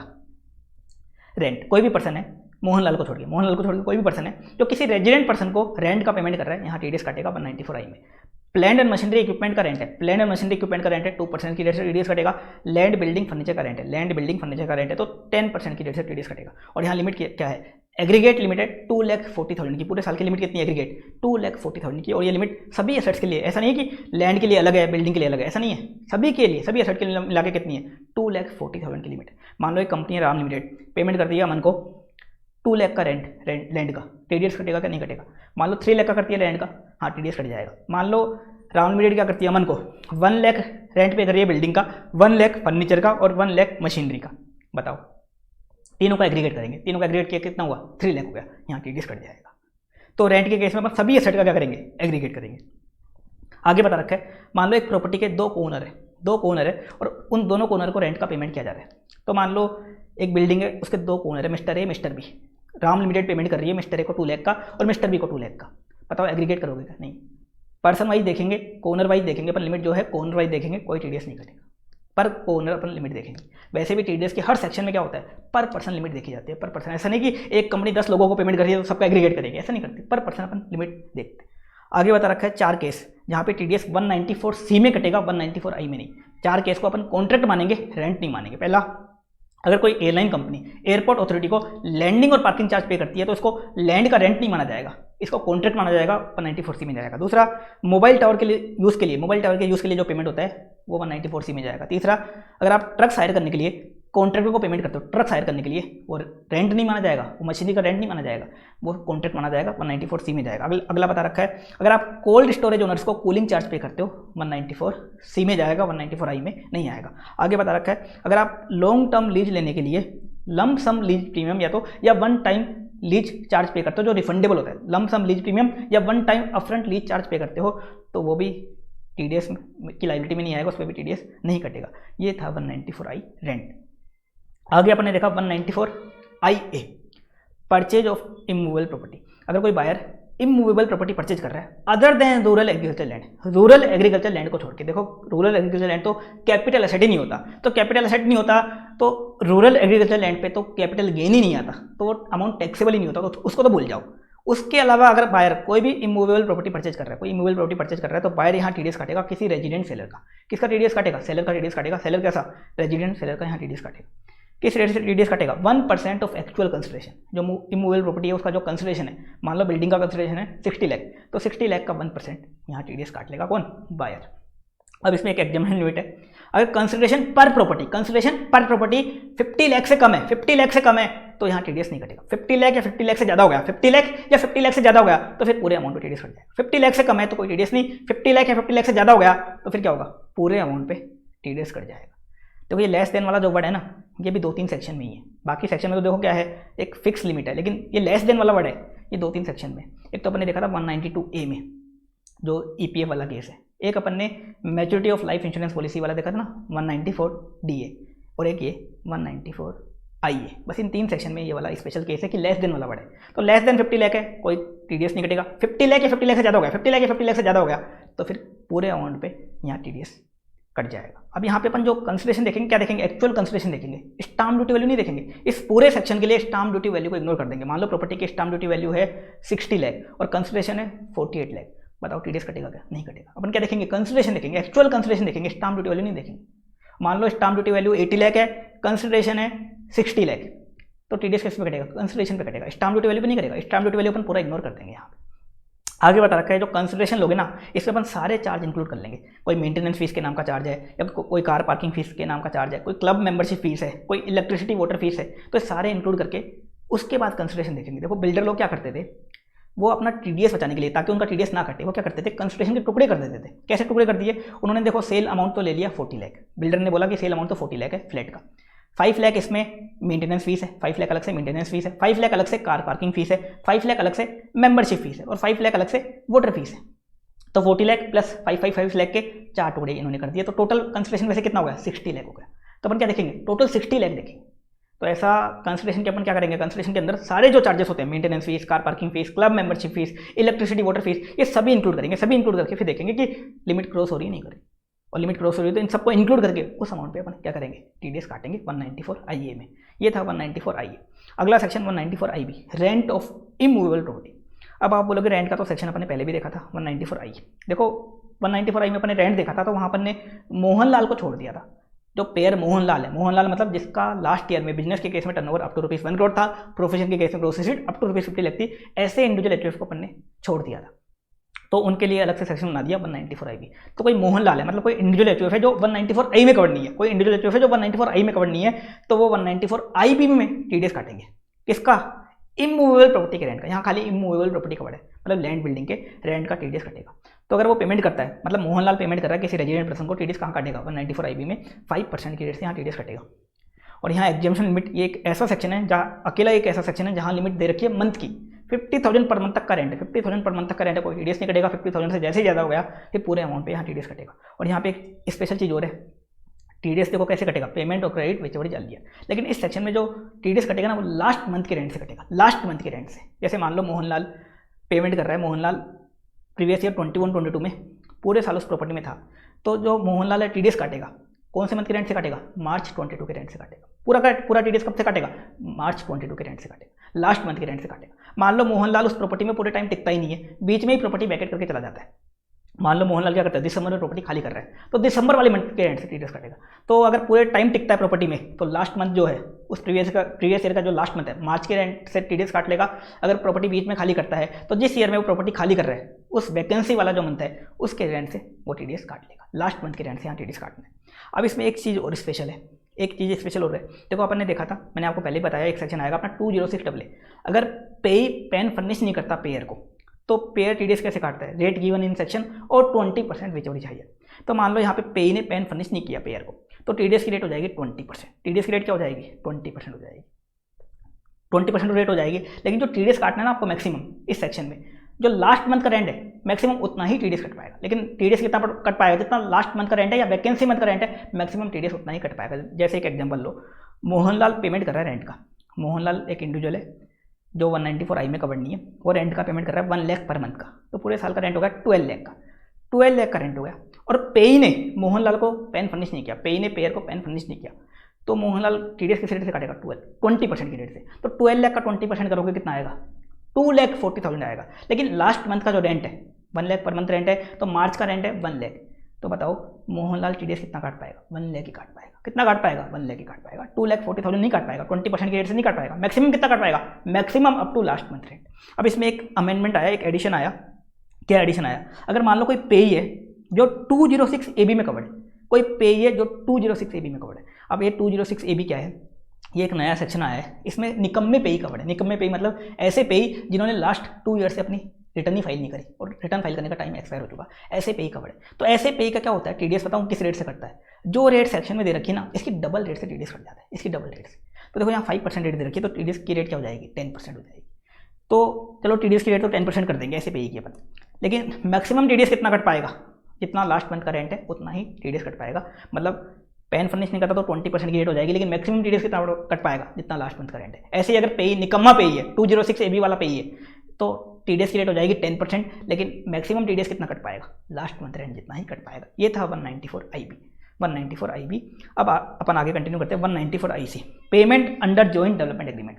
देखो अपन एक जॉइंट डेवलपमेंट एग्रीमेंट पढ़ा था कैपिटल गेन में, कि कोई पर्सन क्या करता है, अपनी प्रॉपर्टी, अपनी बिल्डिंग या लैंड बिल्डर के हवाले कर देता है। बिल्डर उसको बहका देता है और बिल्डर के हवाले वो कर देता है, और बिल्डर क्या करता है, उसको बदले में या तो थोड़ा बहुत मनी कंसिडरेशन दे देता है, और बिल्डर उसको बोलता है कि मैं इस बिल्डिंग पे या इस लैंड पे इसको प्लेन करके मैं इस पर एक बढ़िया सा प्रोजेक्ट बनाऊंगा, शानदार प्रोजेक्ट बनाऊंगा, जिसमें मैं फ्लैट्स वगैरह बनाऊंगा, कुछ फ्लैट तेरे को दे दूंगा और बाकी फ्लैट मैं बेच लूँगा।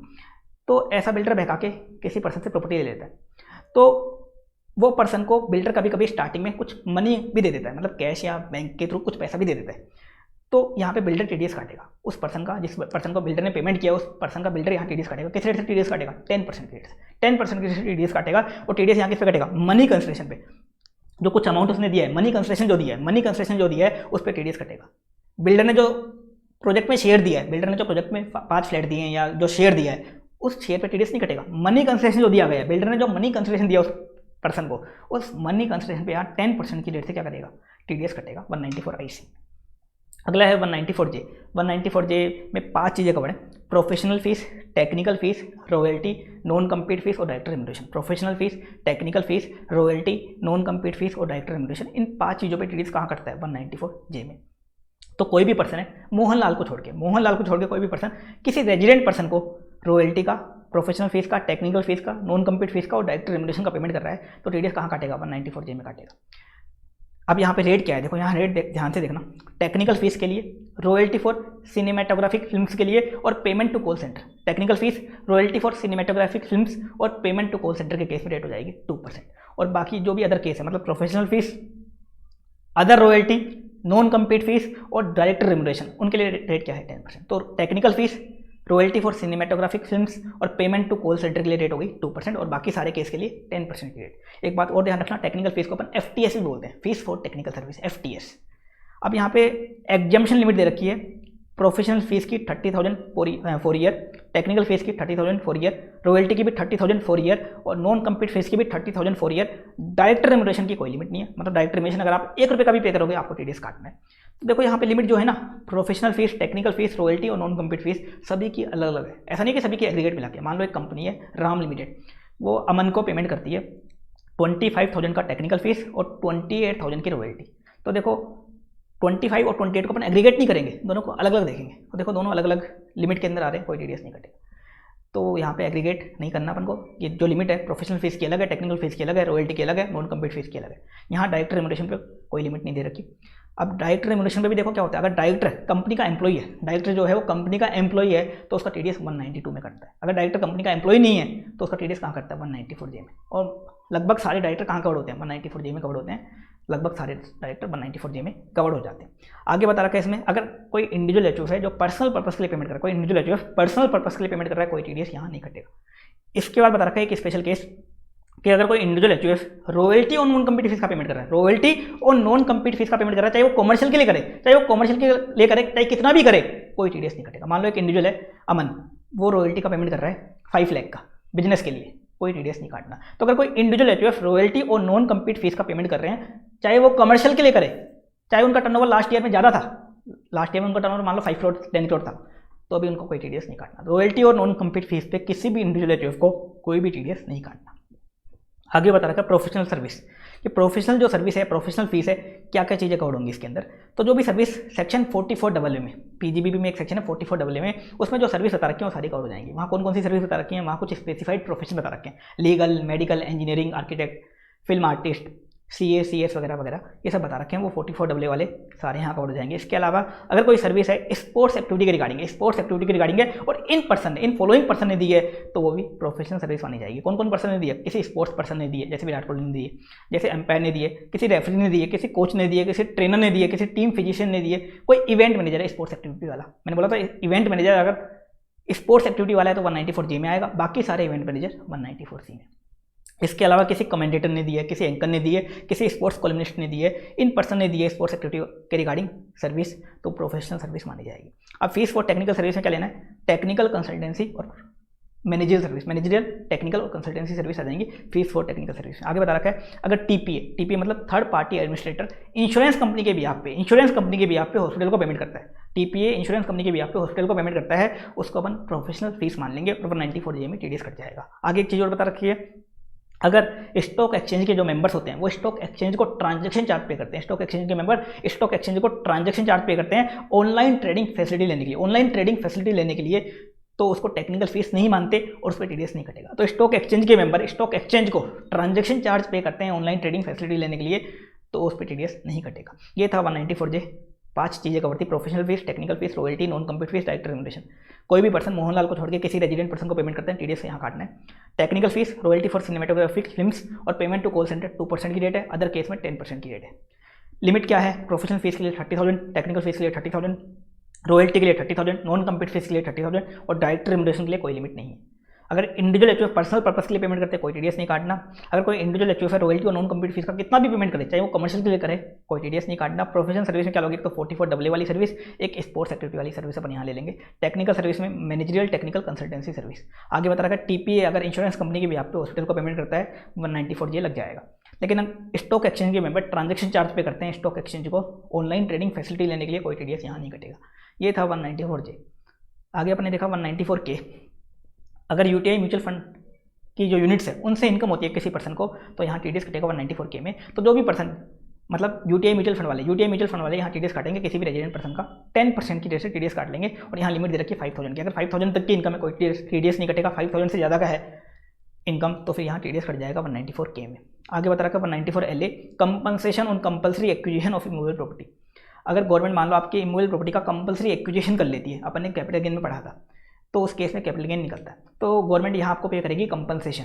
रेजिडेंट पर्सन को अगर कंपनसेशन पे करती है तो गवर्नमेंट TDS काटेगी 10% की रेट से, 10% की रेट से TDS कटेगा। और अगर कंपनसेशन पूरे साल में 2,50,000 तक है, 2,50,000 तक है, कोई TDS नहीं कटेगा। 2,50,000 से जैसे ही ज़्यादा हुआ है फिर पूरे अमाउंट पे यहाँ TDS कट जाएगा। यहाँ पे एक एग्जम्पशन और है, एक एडिशनल पॉइंट है। क्या पॉइंट है, अगर जो कंपनसेशन आपको मिल रहा है कंपल्सरी एक्विजिशन का, वो किसी भी एग्रीकल्चर लैंड का कंपल्सरी एक्विजिशन हुआ है, किसी भी एग्रीकल्चर लैंड का, चाहे वो रूरल हो चाहे अर्बन हो, तो उस एग्रीकल्चर लैंड का कंपनसेशन मिल रहा है तो कोई TDS नहीं कटेगा। तो किसी भी एग्रीकल्चर लैंड का अगर कंपनसेशन मिल रहा है तो उस पर कोई TDS यहाँ नहीं कटेगा। ये है 194LA।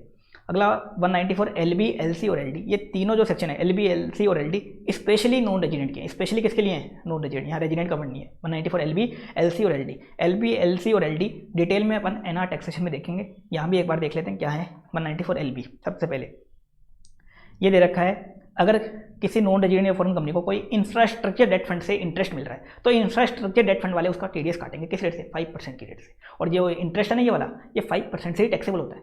कौन से सेक्शन में, एक सेक्शन आएगा 115A, उसमें टैक्सेबल होता है। तो देखो नॉन रेजिडेंट का जो भी सेक्शन है ना, सभी में जितना नॉन रेजिडेंट का टैक्स बनता है ना, अपन पूरा का पूरा काट लेते हैं, इंक्लूडिंग सरचार्ज सेस मिला के पूरा का काट लेते हैं। तो जो रेट दे रखी ना, वो जो इनकम बता रखी है, वो इनकम उसी रेट से टैक्सेबल होती है नॉन रेजिडेंट के केस में। तो नॉन रेजिडेंट और फॉरेन कंपनी का जितना भी टैक्स बनता है पूरा का पूरा काट लिया जाता है। तो यहाँ पे 5% की रेट से TDS कट जाएगा, क्योंकि ये इनकम 5% से टैक्सेबल होती है। इस 5% में अपन सरचार्ज और सेस भी ऐड कर लेंगे। फिर 194LB के बाद अपन ने देखो 3 सेक्शन और देखे थे स्पेशल, 194LBA, 194LBB और 194LBC, जो अपन ने ऑलरेडी देख लिए। एक चैप्टर देखा था अपने वेरियस एंटिटी वाला, उसमें अपने देखा था अगर बिजनेस ट्रस्ट अपने यूनिट होल्डर को पेमेंट डिस्ट्रीब्यूट करता है, इनकम डिस्ट्रीब्यूट करता है, तो 194LBA में TDS कटेगा। फिर अपने देखा था 194LBB इन्वेस्टमेंट फंड अपने यूनिट होल्डर को डिस्ट्रीब्यूट करता है, 194LBB में TDS काटता है। फिर अपने देखा था 194LBC अगर सेक्युरिटाइजेशन ट्रस्ट अपने इन्वेस्टर को इनकम डिस्ट्रीब्यूट करता है, 194LBC में TDS काटता है। वो अपन ऑलरेडी पढ़ चुके वेरी सेंसिटिव वाले में। उसके बाद देखो अगला सेक्शन है 194 LC। 194 LC क्या है, कोई इंडियन कंपनी या बिजनेस ट्रस्ट है, कोई इंडियन कंपनी या बिजनेस ट्रस्ट है, उसने क्या किया था, किसी नॉन रेजिडेंट या फॉरेन कंपनी से, किसी नॉन रेजिडेंट या फॉरेन कंपनी से फॉरेन करेंसी में लोन लिया था, फॉरेन करेंसी में लोन लिया था।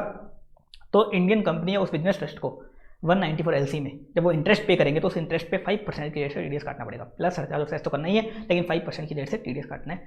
तो इंडियन कंपनी या बिजनेस ट्रस्ट ने क्या किया था, किसी नॉन रेजिडेंट या फॉरेन कंपनी से फॉरेन करेंसी में लोन लिया था, फॉरेन करेंसी में लोन लिया था, तो उस लोन का जो इंटरेस्ट है उस पर रेट क्या रहेगी, 5%। अब 194 LC के लिए एक स्पेशल पॉइंट और है, एक सेक्शन आएगा अपना 206AA पेन वाला। अगर मान लो पेई अपना पेन पेयर को फर्निश भी नहीं करता तो 194 LC के केस में वो 206AA अप्लाई ही नहीं होता। मतलब अगर पेन फर्निश भी नहीं करता पेई तो भी टीडीएस की रेट क्या रहेगी, टीडीएस की रेट 5% ही रहेगी। यहाँ पे क्या रहेगी, 5% ही रहेगी 194 LC के केस में। अगला 194 LD, अगर इंटरेस्ट पे किया जा रहा है किसी एफआईआई या क्यूएफआई को, एफआईआई क्यूएफआई क्या होते हैं, फॉरेन इंस्टीट्यूशन इन्वेस्टर या क्वालिफाइड फॉरेन इन्वेस्टर जो इंडिया के शेयर मार्केट में बड़ी मात्रा में इन्वेस्ट करते हैं, ये नॉन रेजिडेंट होते हैं। तो इन एफआईआई या क्यूएफआई को इंटरेस्ट मिल रहा है तो जो भी पर्सन इनको इंटरेस्ट पे कर रहा है वो टीडीएस काटेगा 5% की रेट से, प्लस सरचार्ज और सेस और कर देगा। अब इंटरेस्ट कौन सा मिल रहा है, इंटरेस्ट ऑन गवर्नमेंट सिक्योरिटी, दूसरा interest on rupee denominated bonds of Indian company, और तीसरा interest on municipal debt security. Interest on government security, interest on rupee denominated bonds of Indian company और interest on municipal debt security, इनके interest पे TDS 5% की rate से cut जाएगा 194 LD में। ये थे 194 LB LC LD।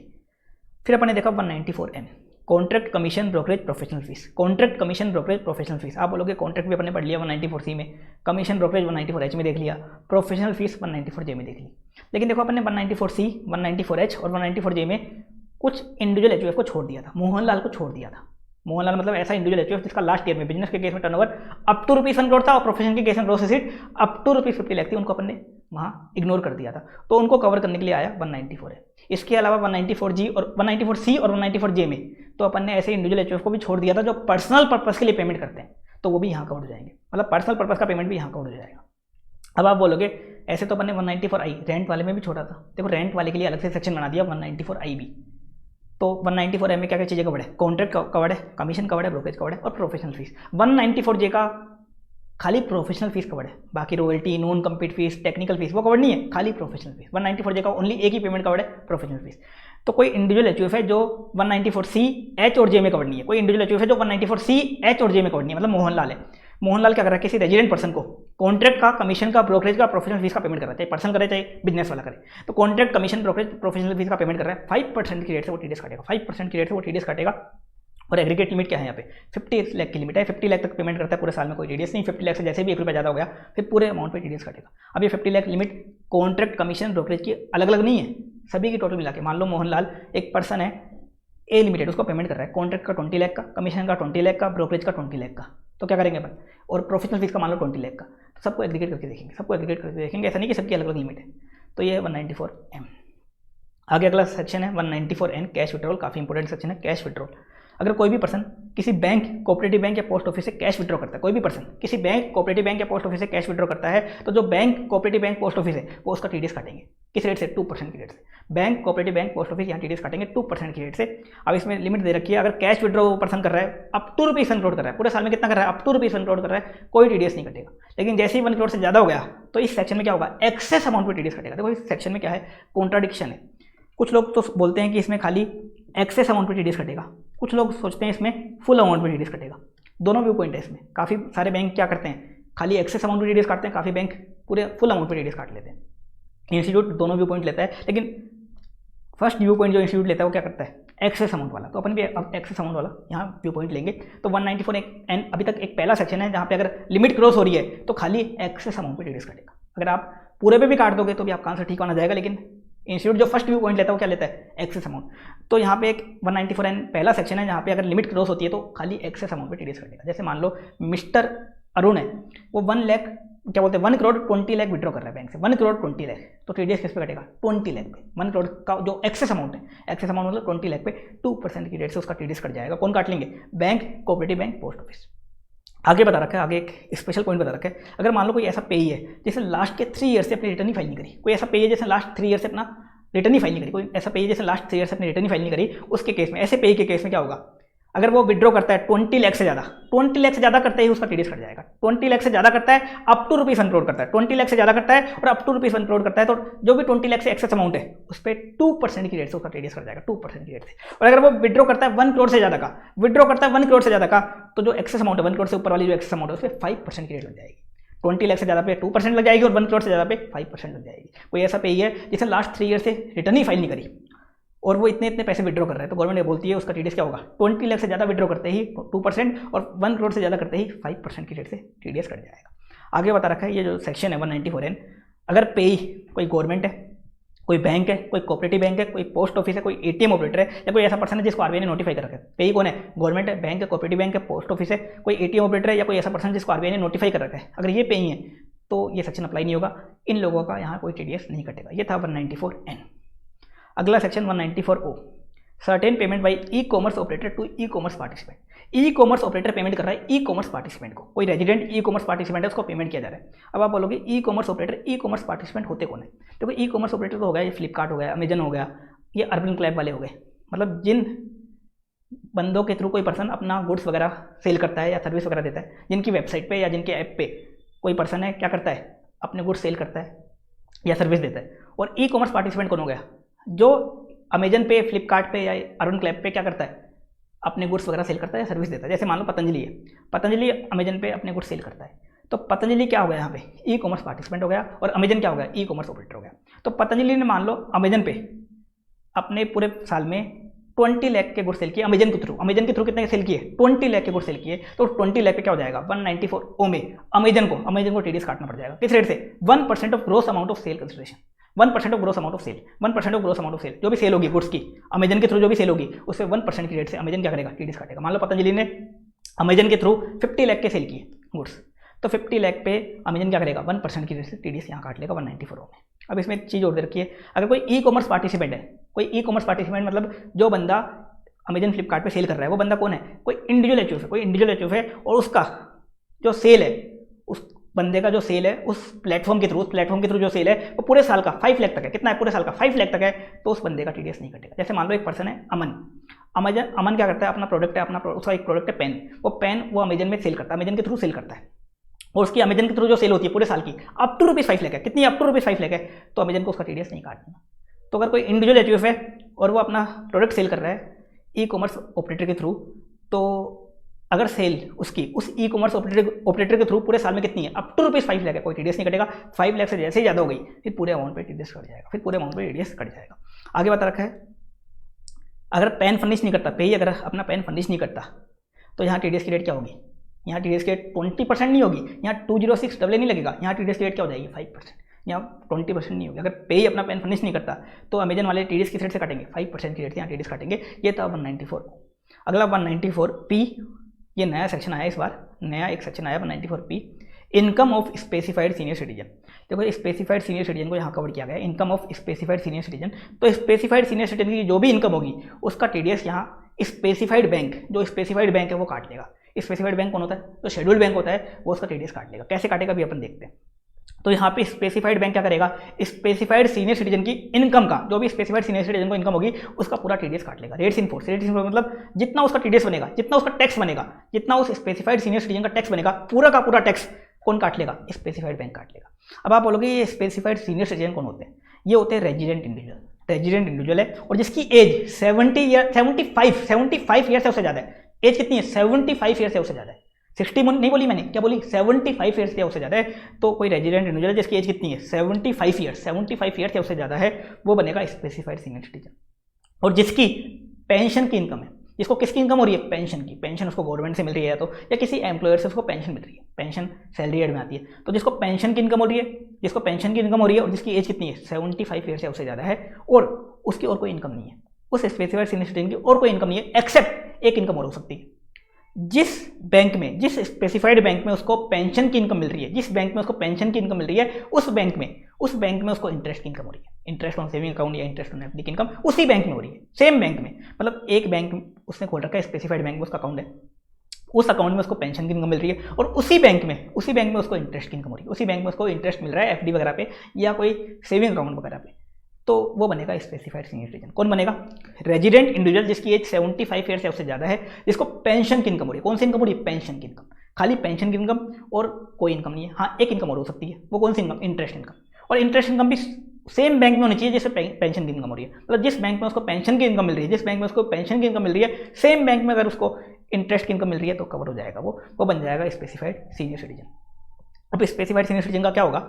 जो स्पेसिफाइड बैंक है ना, इस स्पेसिफाइड सीनियर सिटीजन का टोटल टैक्स निकाल लेगा। इसकी पेंशन इनकम और इंटरेस्ट इनकम लेके इसको डिडक्शन वगैरह देके इसकी टोटल इनकम निकालेगा और इसका टोटल टैक्स निकालेगा। जो भी टोटल टैक्स बनता है उसे पूरा टीडीएस काट के खुद जमा करवा देगा। और इससे क्या होगा? स्पेसिफाइड सीनियर सिटीजन को अब रिटर्न फाइल करने की रिक्वायरमेंट ही नहीं है। इसमें बोल दिया कि अगर स्पेसिफाइड सीनियर सिटीजन का पूरा टैक्स स्पेसिफाइड बैंक जमा करवा देगा तो अब स्पेसिफाइड सीनियर सिटीजन को रिटर्न फाइल करने की जरूरत ही नहीं है। रिटर्न फाइल करने की जरूरत ही नहीं है। तो ये बूढ़े लोगों को थोड़ा आराम देने के लिए लाया गया। ऐसे बूढ़े लोग जिनकी 75 ईयर से उससे ज़्यादा की एज है और जिनको बस खाली पेंशन वगैरह की इनकम मिलती है, तो उनको रिटर्न फाइल करने में जोर आता था। तो गवर्नमेंट ने सोचा कि चलो बैंक वाला ही क्या कर दे, उनका सारा काम करते, बैंक वाला ही उनका टीडीएस काट के जमा करवा दे ताकि उनको रिटर्न फाइल करने से छुटकारा मिले। तो इसलिए लाया गया section 194P, income of specified senior citizen.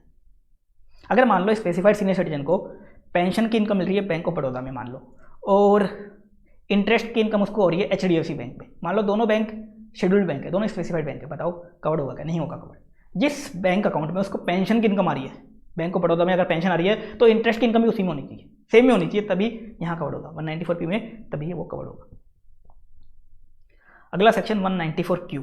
194Q ये भी नया सेक्शन है, काफ़ी इंपॉर्टेंट सेक्शन है। इसका क्वेश्चन गारंटी से आने के चांस है, आपके किसी भी अटेम्प्ट में आ सकता है। 194Q परचेज ऑफ गुड्स, यहाँ गुड्स कवर है। देखो गुड्स के अभी तक अपने जो सेक्शन देखे ना गुड्स का, ये तो 194O था, 194O में भी गुड कवर थे। बाकी अभी तक जितने भी सेक्शन देखे, या तो रेंट कवर था, या कोई डिविडेंड की इनकम कवर थी, या इंटरेस्ट की इनकम कवर थी, या सर्विस कॉन्ट्रैक्ट वगैरह ये कवर थे, प्रोफेशनल फीस वगैरह कवर थी, मतलब सर्विस वाले कंपोनेंट कवर थे, रेंट इंटरेस्ट डिविडेंड वगैरह ये कवर थे। गुड्स के जो सेक्शन है, एक तो 194O है, 194O में कवर्ड है, और एक 194Q स्पेशली गुड्स का सेक्शन है। 194Q स्पेशली गुड्स का सेक्शन है। कब से इफेक्टिव है ये? 1 जुलाई 21 से ये इफेक्टिव है। 1 जुलाई 21 से मतलब आपके एप्लीकेबल है। अब परचेज ऑफ गुड्स, कोई भी बायर किसी रेजिडेंट सेलर से गुड्स परचेज करता है, कोई भी बायर है, और बायर भी कैसा? जिसका लास्ट ईयर का टर्नओवर, बिजनेस का टर्नओवर लास्ट ईयर का 10 करोड़ से ज़्यादा था। जिसका टर्नओवर कितना था लास्ट ईयर का? 10 करोड़ से ज़्यादा था। जिसका टर्नओवर लास्ट ईयर का 10 करोड़ से था, 10 करोड़ से ज़्यादा था, 10 करोड़ से ज़्यादा था, वही बायर कवर होगा। वो बायर इंडिविजुअल भी हो सकता है, कंपनी भी हो सकता है, फर्म भी हो सकता है, लेकिन टर्नओवर कितना होना चाहिए लास्ट ईयर का? 10 करोड़ से ज़्यादा होना चाहिए, वो बायर यहाँ कवर हो जाएगा। और वो बायर अगर किसी रेजिडेंट सेलर से गुड्स परचेज करता है तो जो भी कंसिडरेशन है उस परचेज का जो भी कंसिडरेशन है, टोटल कंसिडरेशन का 0.1% की रेट से, 0.1% कितनी रेट है यहाँ पे? बहुत कम रेट है, 0.1% की रेट से यहाँ टीडीएस काटना पड़ेगा बायर को। लेकिन यहाँ पे एग्जम्पशन लिमिट है, 50 लाख तक गुड्स परचेज करता है, 50 लाख तक गुड्स परचेज करता है, कोई टीडीएस नहीं कटेगा। 50 लाख से ज़्यादा करता है, 50 लाख से ज़्यादा करता है तो जो एक्सेस अमाउंट है, ये सेक्शन भी क्या बोलता है? खाली एक्सेस अमाउंट। मतलब एक तो कैश विड्रॉल वाला सेक्शन 194N और एक 194Q। तो जो एक्सेस अमाउंट है उस एक्सेस अमाउंट पे टीडीएस काटना है। मान लो बायर ने परचेज किए गुड्स 70 लाख के एक सेलर से, मान लो एक कंपनी राम लिमिटेड बायर है, उसने एक कंपनी है ABC लिमिटेड से 70 लाख के गुड्स परचेज किए, तो टीडीएस किस पे कटेगा? 50 के ऊपर जो एक्सेस अमाउंट है, मतलब 50 के ऊपर कितनी एक्सेस है? 20 लाख। 20 लाख पे 0.1% की रेट से टीडीएस कटेगा। तो एक्सेस अमाउंट पे यहाँ टीडीएस कटेगा। एक्सेस अमाउंट पे जो 50 लाख से ऊपर जो एक्सेस अमाउंट है उस पर यहाँ टीडीएस कटेगा। पूरी अमाउंट पे नहीं कटेगा, लिमिट क्रॉस होने पे एक्सेस अमाउंट पे यहाँ टीडीएस कटेगा। दूसरा यहाँ पे बता रखा है, अगर सेलर अपना पैन बायर को फर्निश नहीं करता, मतलब पे अपना पैन पेयर को फर्निश नहीं करता, तो बायर जो रेट का टीडीएस काटेगा, किस रेट से काटेगा? 5%। यहाँ 20% रेट नहीं होगी, यहाँ पे यहाँ 5% रेट होगी। यहाँ वो 206 डबल अप्लाई नहीं होगा, यहाँ रेट क्या हो जाएगी? 5% की होगी। क्या रेट होगी? 5%। आगे बता रखा है, देखो गुड्स के केस में भी जीएसटी लगता है, तो बिल में मान लो जीएसटी सेपरेटली दिखा रखा है, अगर सेलर ने जीएसटी सेपरेटली दिखा रखा है तो जीएसटी कंपोनेंट पे टीडीएस नहीं कटेगा। जो गुड्स वाला कंपोनेंट है, गुड्स की वैल्यू का कंपोनेंट, उस पर टीडीएस कटेगा, जीएसटी के कंपोनेंट पे टीडीएस नहीं कटेगा। लेकिन जो लिमिट चेक करेंगे 50 लाख, इसमें जीएसटी इंक्लूड करेंगे। हाँ, इसमें इंक्लूड करेंगे, इसमें तो अपन पूरा ग्रोस कंसिडरेशन देखेंगे, ग्रोस परचेज कंसिडरेशन यहाँ देखेंगे। ऐसा नहीं कि इसमें जीएसटी हटा के देखेंगे, ये ग्रोस चेक करेंगे। हाँ, लेकिन अगर बिल में जीएसटी सेपरेटली दिखा रखा है तो जीएसटी वाले कंपोनेंट पे टीडीएस नहीं कटेगा, खाली जो गुड्स वाला कंपोनेंट है उस पर टीडीएस कटेगा। ये था 194Q, काफ़ी इंपॉर्टेंट सेक्शन है, अच्छे से इसको कर लेना। आगे बता रखा 195 ये सेक्शन है नॉन रेजिडेंट के लिए।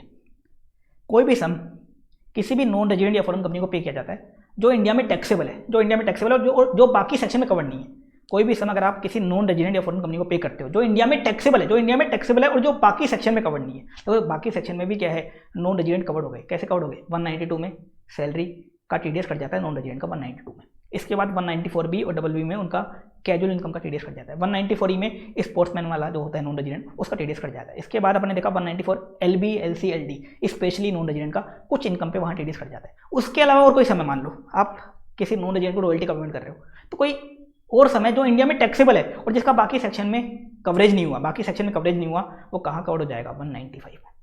तो कोई भी पर्सन है किसी भी नॉन रेजिडेंट फॉरेन कंपनी को पेमेंट कर रहा है, कोई भी पर्सन, चाहे वो रेजिडेंट हो चाहे नॉन रेजिडेंट, कोई भी पर्सन किसी भी नॉन रेजिडेंट फॉरेन कंपनी को पेमेंट करता है जो इंडिया में टैक्सेबल है, उसका टीडीएस कटेगा 195।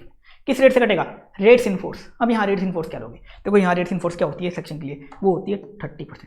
जनरली 99% जहाँ जो इनकम है उसके लिए रेट होती है यहाँ पे रेट्स इन फोर्स, मतलब 30% प्लस सरचार्ज और सेस। सरचार्ज अगर लगता है तो सरचार्ज भी और सेस। रेट्स इन फोर्स मतलब क्या होता है? 30%।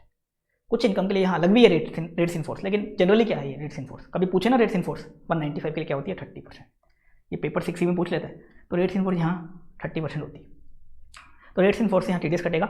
और टीडीएस कब कटेगा? अगर अमाउंट इंडिया में टैक्सेबल है तो ही टीडीएस कटेगा। अब इसमें एक पहला पॉइंट दे रखा है, अगर मान लो आप पेमेंट कर रहे हो किसी ओवरसीज एजेंट को, कोई आपका ओवरसीज एजेंट है जो इंडिया के बाहर आपके लिए ऑर्डर वगैरह सिक्योर कर रहा है, इंडिया के बाहर कर रहा है, मतलब आपको इंडिया के बाहर सर्विस दे रहा है, तो उस एजेंट को आप कमीशन वगैरह का, रिम्यूनरेशन वगैरह का पेमेंट कर रहे हो, तो उसकी जो एजेंट की जो इनकम है वो इंडिया में टैक्सेबल नहीं होगी। इंडिया में टैक्सेबल नहीं होगी तो उसका आपको टीडीएस नहीं काटना। तो अगर आप किसी ओवरसीज एजेंट को पेमेंट कर रहे हो जो इंडिया के बाहर आपको सर्विस दे रहा है, तो उस ओवरसीज एजेंट की इनकम इंडिया में टैक्सेबल नहीं होगी, तो उसका आपको टीडीएस नहीं काटना। आगे बता रखा है, अगर कोई फर्म है किसी नॉन रेजिडेंट पार्टनर को इंटरेस्ट का पेमेंट करती है 195 में टीडीएस कट जाएगा। रेजिडेंट को करती है तो 194A में टीडीएस नहीं कटता, लेकिन नॉन रेजिडेंट पार्टनर को करती है तो उसको 195 में टीडीएस काटना पड़ेगा। मान लो कोई फर्म किसी पार्टनर को, चाहे रेजिडेंट हो चाहे non resident, profit share payment करती है, प्रॉफिट शेयर, तो बताओ टीडीएस कटेगा कि नहीं कटेगा? प्रॉफिट शेयर जो होता है वो सेक्शन 10(2)A में, पार्टनरशिप फर्म से जो प्रॉफिट शेयर मिलता है पार्टनर्स को, पार्टनर के हैंड्स में एग्जेम्प्ट होता है, तो उसमें टीडीएस नहीं कटता। लेकिन इंटरेस्ट का पेमेंट करती है किसी कोई फर्म नॉन रेजिडेंट पार्टनर को, टीडीएस कहाँ कटेगा? 195 में।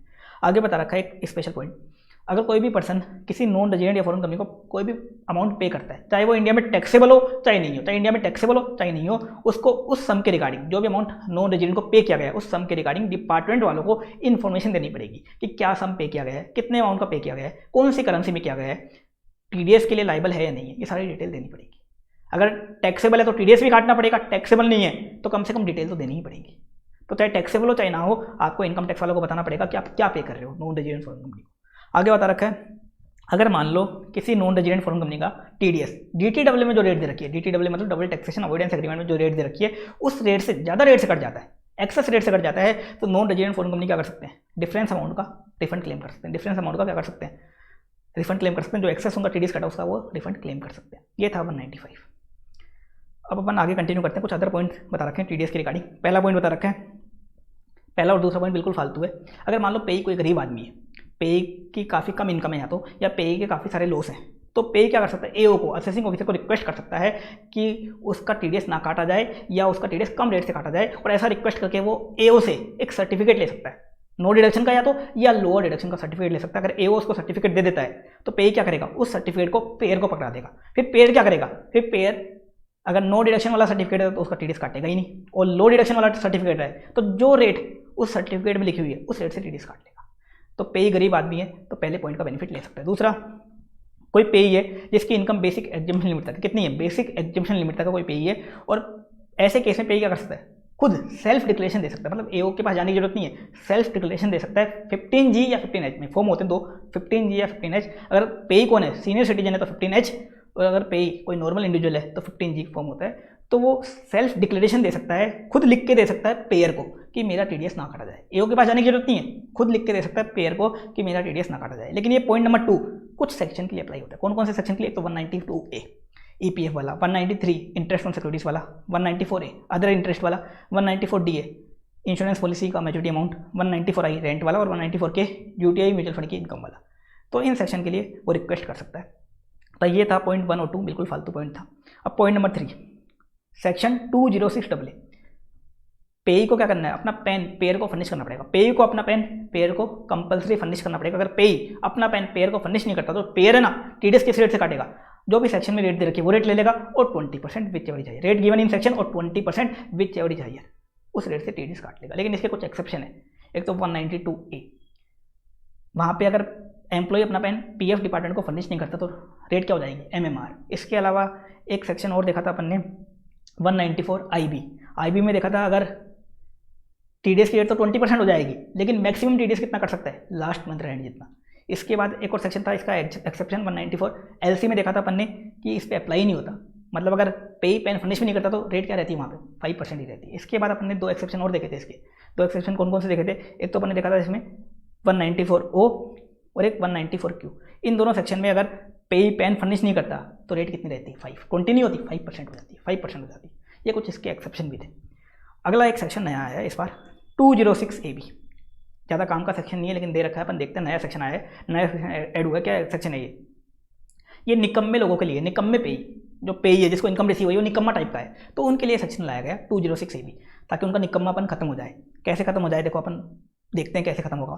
तो 206AB में बता रखा है कोई पेई है जिसने लास्ट 2 ईयर से अपनी रिटर्न फाइल नहीं करी और उन 2 ईयर्स का रिटर्न फाइल करने का टाइम एक्सपायर भी हो गया। जो रिटर्न फाइल करने का टाइम है ना सेक्शन 139 में बता रखा है वो एक्सपायर हो गया। तो कोई पे है जैसे लास्ट 2 ईयर से रिटर्न फाइल नहीं करी और उनका रिटर्न फाइल करने का टाइम भी एक्सपायर हो गया, और उन 2 ईयर्स में ईच ईयर में उस पे का जो टीडीएस और टीसीएस था, उस पे का जो टीडीएस और टीसीएस था वो 50,000 या उससे ज़्यादा था। उन 2 ईयर्स में ईच ईयर में उसका उस पे का जो टीडीएस और टीसीएस था वो 50,000 या उससे ज़्यादा था। ऐसे पे को बोलेंगे अपन निकम्मा पे। टीडीएस टीसीएस 50,000 या उससे ज़्यादा था फिर भी 2 साल से रिटर्न फाइल नहीं कर रहा, तो ऐसे पे का जो टीडीएस कटेगा किस रेट से कटेगा, सेक्शन में जो रेट दे रखी है उसका डबल कर दो, ट्वाइस ऑफ रेट गिवन और 5% विच एवरेज हायर। जैसे मान लो प्रोफेशनल फीस की रेट दे रखी है 10%, 10 का डबल कर दो 20 और 5, 20 की रेट से यहाँ टीडीएस कट जाएगा। जैसे कॉन्ट्रैक्ट में रेट दे रखी है 2%, मान लो 2 का डबल कर दो 4 और 5% की रेट से यहाँ टीडीएस कट जाएगा। लेकिन ये जो सेक्शन है 206AB कुछ केस में अप्लाई नहीं होता, कुछ केस में कौन सा है, तो सेक्शन 192 सैलरी पे अप्लाई नहीं होता, 192A ईपीएफ पे अप्लाई नहीं होता, 194B और डबल बी जो लॉटरी की इनकम होती है कैजुअल इनकम उस पर अप्लाई नहीं होता। उस पर अप्लाई हो जाता तो पे ही बर्बाद हो जाता। कैसे बर्बाद हो जाता, 30 का डबल करो 60% हो जाता, इतना तो टैक्स ही नहीं होता, इतना टीडीएस कट जाता उसका।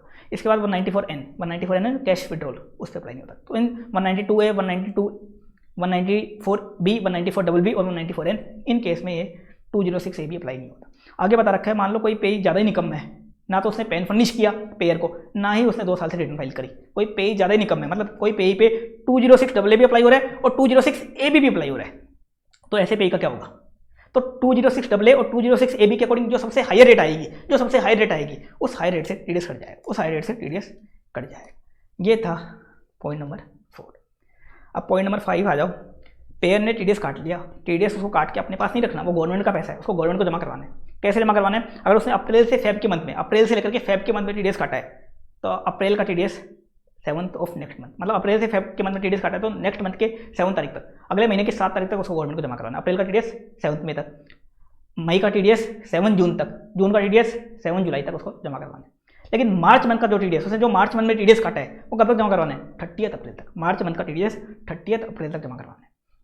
लेकिन यहाँ पे 3 सेक्शन इसके एक्सेप्शन है, सेक्शन 194IA 194IB और 194M। अगर पेयर ने जो टीडीएस काटा है, कहाँ काटा है, 194IA 194IB और M, IA कौन सा था, purchase of immovable property, IB कौन सा था, रेंट ऑफ इमूवेबल प्रॉपर्टी, और M कौन सा था, वो कॉन्ट्रैक्ट कमीशन ब्रोकरेज वाला मोहनलाल वाला। तो IA IBM में अगर पेयर ने टीडीएस काटा है तो कब तक जमा करवाना है, कोई भी महीने का हो, अगले महीने की 30 तारीख तक, by 30th of next month. इसके बाद बता रखा है जो पेयर है उसको गवर्नमेंट को टीडीएस रिटर्न भी फाइल करनी पड़ती है, टीडीएस रिटर्न और टीडीएस स्टेटमेंट फाइल करनी पड़ती है। उसको बताना पड़ता है कि उसने किन किन लोगों का, किन किन पेई का टीडीएस काटा है, तभी तो गवर्नमेंट को पता चलेगा कि किन किन लोगों का टीडीएस कटा है, और गवर्नमेंट फिर बाद में उनको क्रेडिट दे पाएगी, जो क्रेडिट उनके 26 AS में दिखेगा। तो गवर्नमेंट को पता कैसे चलेगा, उसके लिए पेयर को टीडीएस रिटर्न या टीडीएस स्टेटमेंट, उसको अपन टीडीएस रिटर्न भी बोलते हैं, टीडीएस स्टेटमेंट भी बोलते हैं, वो फाइल करना पड़ता है। 24Q 26Q अगर आपने पढ़ रखा हो तो ये टीडीएस रिटर्न वगैरह होती हैं, जो अगर आपने प्रैक्टिस कर रखी हो प्रैक्टिकल लाइफ में, ऑडिट वगैरह में, तो TDS return TDS statement furnish करना पड़ेगा पेयर को। तो टीडीएस रिटर्न जो है क्वार्टरली जाती है, जून क्वार्टर की 31 जुलाई तक फर्निश करनी पड़ेगी, सितंबर क्वार्टर की 31 अक्टूबर तक, दिसंबर क्वार्टर की 31 जनवरी तक, और मार्च क्वार्टर की 31 मई तक। मतलब जो भी क्वार्टर है उसके अगले महीने की लास्ट तारीख तक फर्निश करनी है। लेकिन मार्च क्वार्टर के लिए एक एक्स्ट्रा मंथ मिलता है। मार्च क्वार्टर की कब तक करनी है, 31 में, 30 अप्रैल तक नहीं, 31 में। जून की 31 जुलाई, सितंबर 31 अक्टूबर, दिसंबर की 31 जनवरी और मार्च क्वार्टर की 31 मई तक। आगे बता रखा है अगर एसएससी मान लो टीडीएस नहीं काटता या टीडीएस काटने के बाद गवर्नमेंट को जमा नहीं करवाता, पेयर टीडीएस नहीं काटता या पेयर टीडीएस काटने के बाद गवर्नमेंट को जमा नहीं करवाता, तो उसे एसएससी इन डिफॉल्ट बनाया जाएगा। एसएससी इन डिफॉल्ट बनाया जाएगा सेक्शन 201 में, और एसएससी इन डिफॉल्ट बनाया जाएगा तो अवार्ड नहीं मिलेगा, आगे जाके पेनल्टी लगेगी। लेकिन मान लो एसएससी टीडीएस नहीं काटता और जो पेई है भला आदमी है, पेई क्या करता है, जो इनकम उसको एसएससी से हुई है उसको अपने रिटर्न में दिखा देता है, उस इनकम पे जितना टैक्स बनता है वो जमा करवा देता है और अपनी रिटर्न फाइल कर देता है। तो एसएससी को एसएससी इन डिफॉल्ट नहीं बनाया जाएगा। मैंने क्या बोला, एसएससी अगर टीडीएस नहीं काटता या टीडीएस काटने के बाद गवर्नमेंट को जमा नहीं करवाता तो एसएससी बन जाएगा एसएससी इन डिफॉल्ट। लेकिन मान लो एसएससी ने टीडीएस नहीं काटा, टीडीएस काट के गवर्नमेंट को जमा नहीं करवाया तो तुरंत बन जाएगा एसएससी इन डिफॉल्ट। लेकिन एसएससी ने मान लो टीडीएस नहीं काटा लेकिन पे ही भला आदमी निकल गया, पे ही भला आदमी निकल गया। पे ने क्या किया, जो इनकम उसको एसएससी से हो रही थी उसको अपने रिटर्न में दिखा दिया, उस पर जितना टैक्स बनता है वो जमा करवा दिया और रिटर्न फाइल कर दी, तो एसएससी इन डिफॉल्ट नहीं बनेगा। आगे बता रखा है अगर आप लेट टीडीएस काटते हो या लेट जमा करवाते हो तो आपको इंटरेस्ट भी देना पड़ेगा सेक्शन 2011 का 2011 का इंटरेस्ट देना पड़ेगा। अगर आप टीडीएस लेट काटते हो तो इंटरेस्ट लगेगा 1% पर मंथ और पार्ट ऑफ द मंथ की रेट से, जितना टीडीएस नहीं काटा। टीडीएस के अमाउंट पे लगेगा, ये ऐसा नहीं कि सर्विस के अमाउंट पे या गुड्स के अमाउंट पे लगेगा, टीडीएस के अमाउंट पे जितना टीडीएस नहीं काटा उसका लगेगा 1% पर मंथ और पार्ट ऑफ द मंथ की रेट से। जिस दिन टीडीएस कटना चाहिए था उस दिन से लेकर के जिस दिन आपने टीडीएस काटा, जिस दिन कटना चाहिए था उस दिन से लेकर के जिस दिन आपने टीडीएस काटा उस दिन तक लगेगा, जिस दिन कटना चाहिए था उस दिन से लेकर के जिस दिन टीडीएस काटा उस दिन तक लगेगा। लेकिन अगर मान लो आप टीडीएस लेट जमा करवाते हो तो इंटरेस्ट की रेट ज़्यादा हो जाएगी, क्योंकि अगर आप काट के अपने पास रख लेते हो तो ये ज़्यादा बड़ा जुर्म है। तो इंटरेस्ट की रेट क्या हो जाएगी 1.5% पर मंथ, 1.5% पर मंथ और पार्ट ऑफ द मंथ। और कब से लगेगी ये, आफ्टर ड्यू डेट नहीं लगेगी कि आफ्टर ड्यू डेट लगेगी, जिस दिन टीडीएस आपने काटा उस दिन से लेकर के जिस दिन आपने एक्चुअल में जमा करवाया, जिस दिन टीडीएस काटा उस दिन से लेकर के जिस दिन आपने एक्चुअल में जमा करवाया उस दिन तक लगेगी। तो लेट काटते हो तो 1% का इंटरेस्ट लगेगा, जिस दिन कटना चाहिए था उस दिन से लेकर के जिस दिन काटा। लेट जमा करवाते हो तो 1.5% की रेट से इंटरेस्ट लगेगा, जिस दिन काटा उस दिन से लेकर के जिस दिन एक्चुअल में जमा करवाया उस दिन तक इंटरेस्ट लगेगा। अब आगे दे रखा है टीसीएस। टीडीएस अपना कंप्लीट हो गया। नेक्स्ट टॉपिक इस चैप्टर का टीसीएस है, सेक्शन 206C। टीसीएस का देखो बड़ा क्वेश्चन कभी आता नहीं है कि पूरा क्वेश्चन टीसीएस का आ जाए, मेनली इस चैप्टर में टीडीएस तो गारंटी से आता है, कभी कभार टीसीएस का एक आध पॉइंट आ जाता है। तो टीसीएस अब अपन देखते हैं, सेक्शन 206C में टीसीएस के बारे में बता रखा है। तो टीसीएस स्टार्ट करते हैं अपन।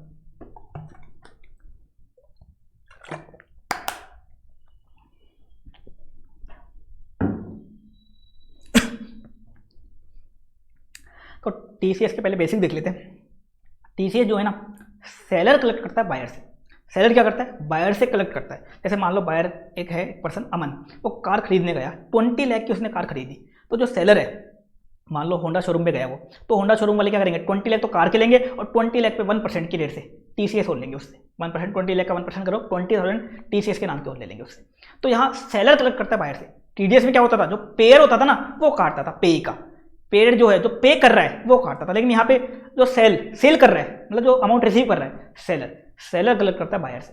तो टीसीएस सेलर कलेक्ट करता है बायर से, बायर का टैक्स कलेक्ट करता है कौन, सेलर, और गवर्नमेंट को जमा करवा देता है। तो यहाँ पे टीसीएस में क्या होता है, सेलर कलेक्ट करता है बायर से।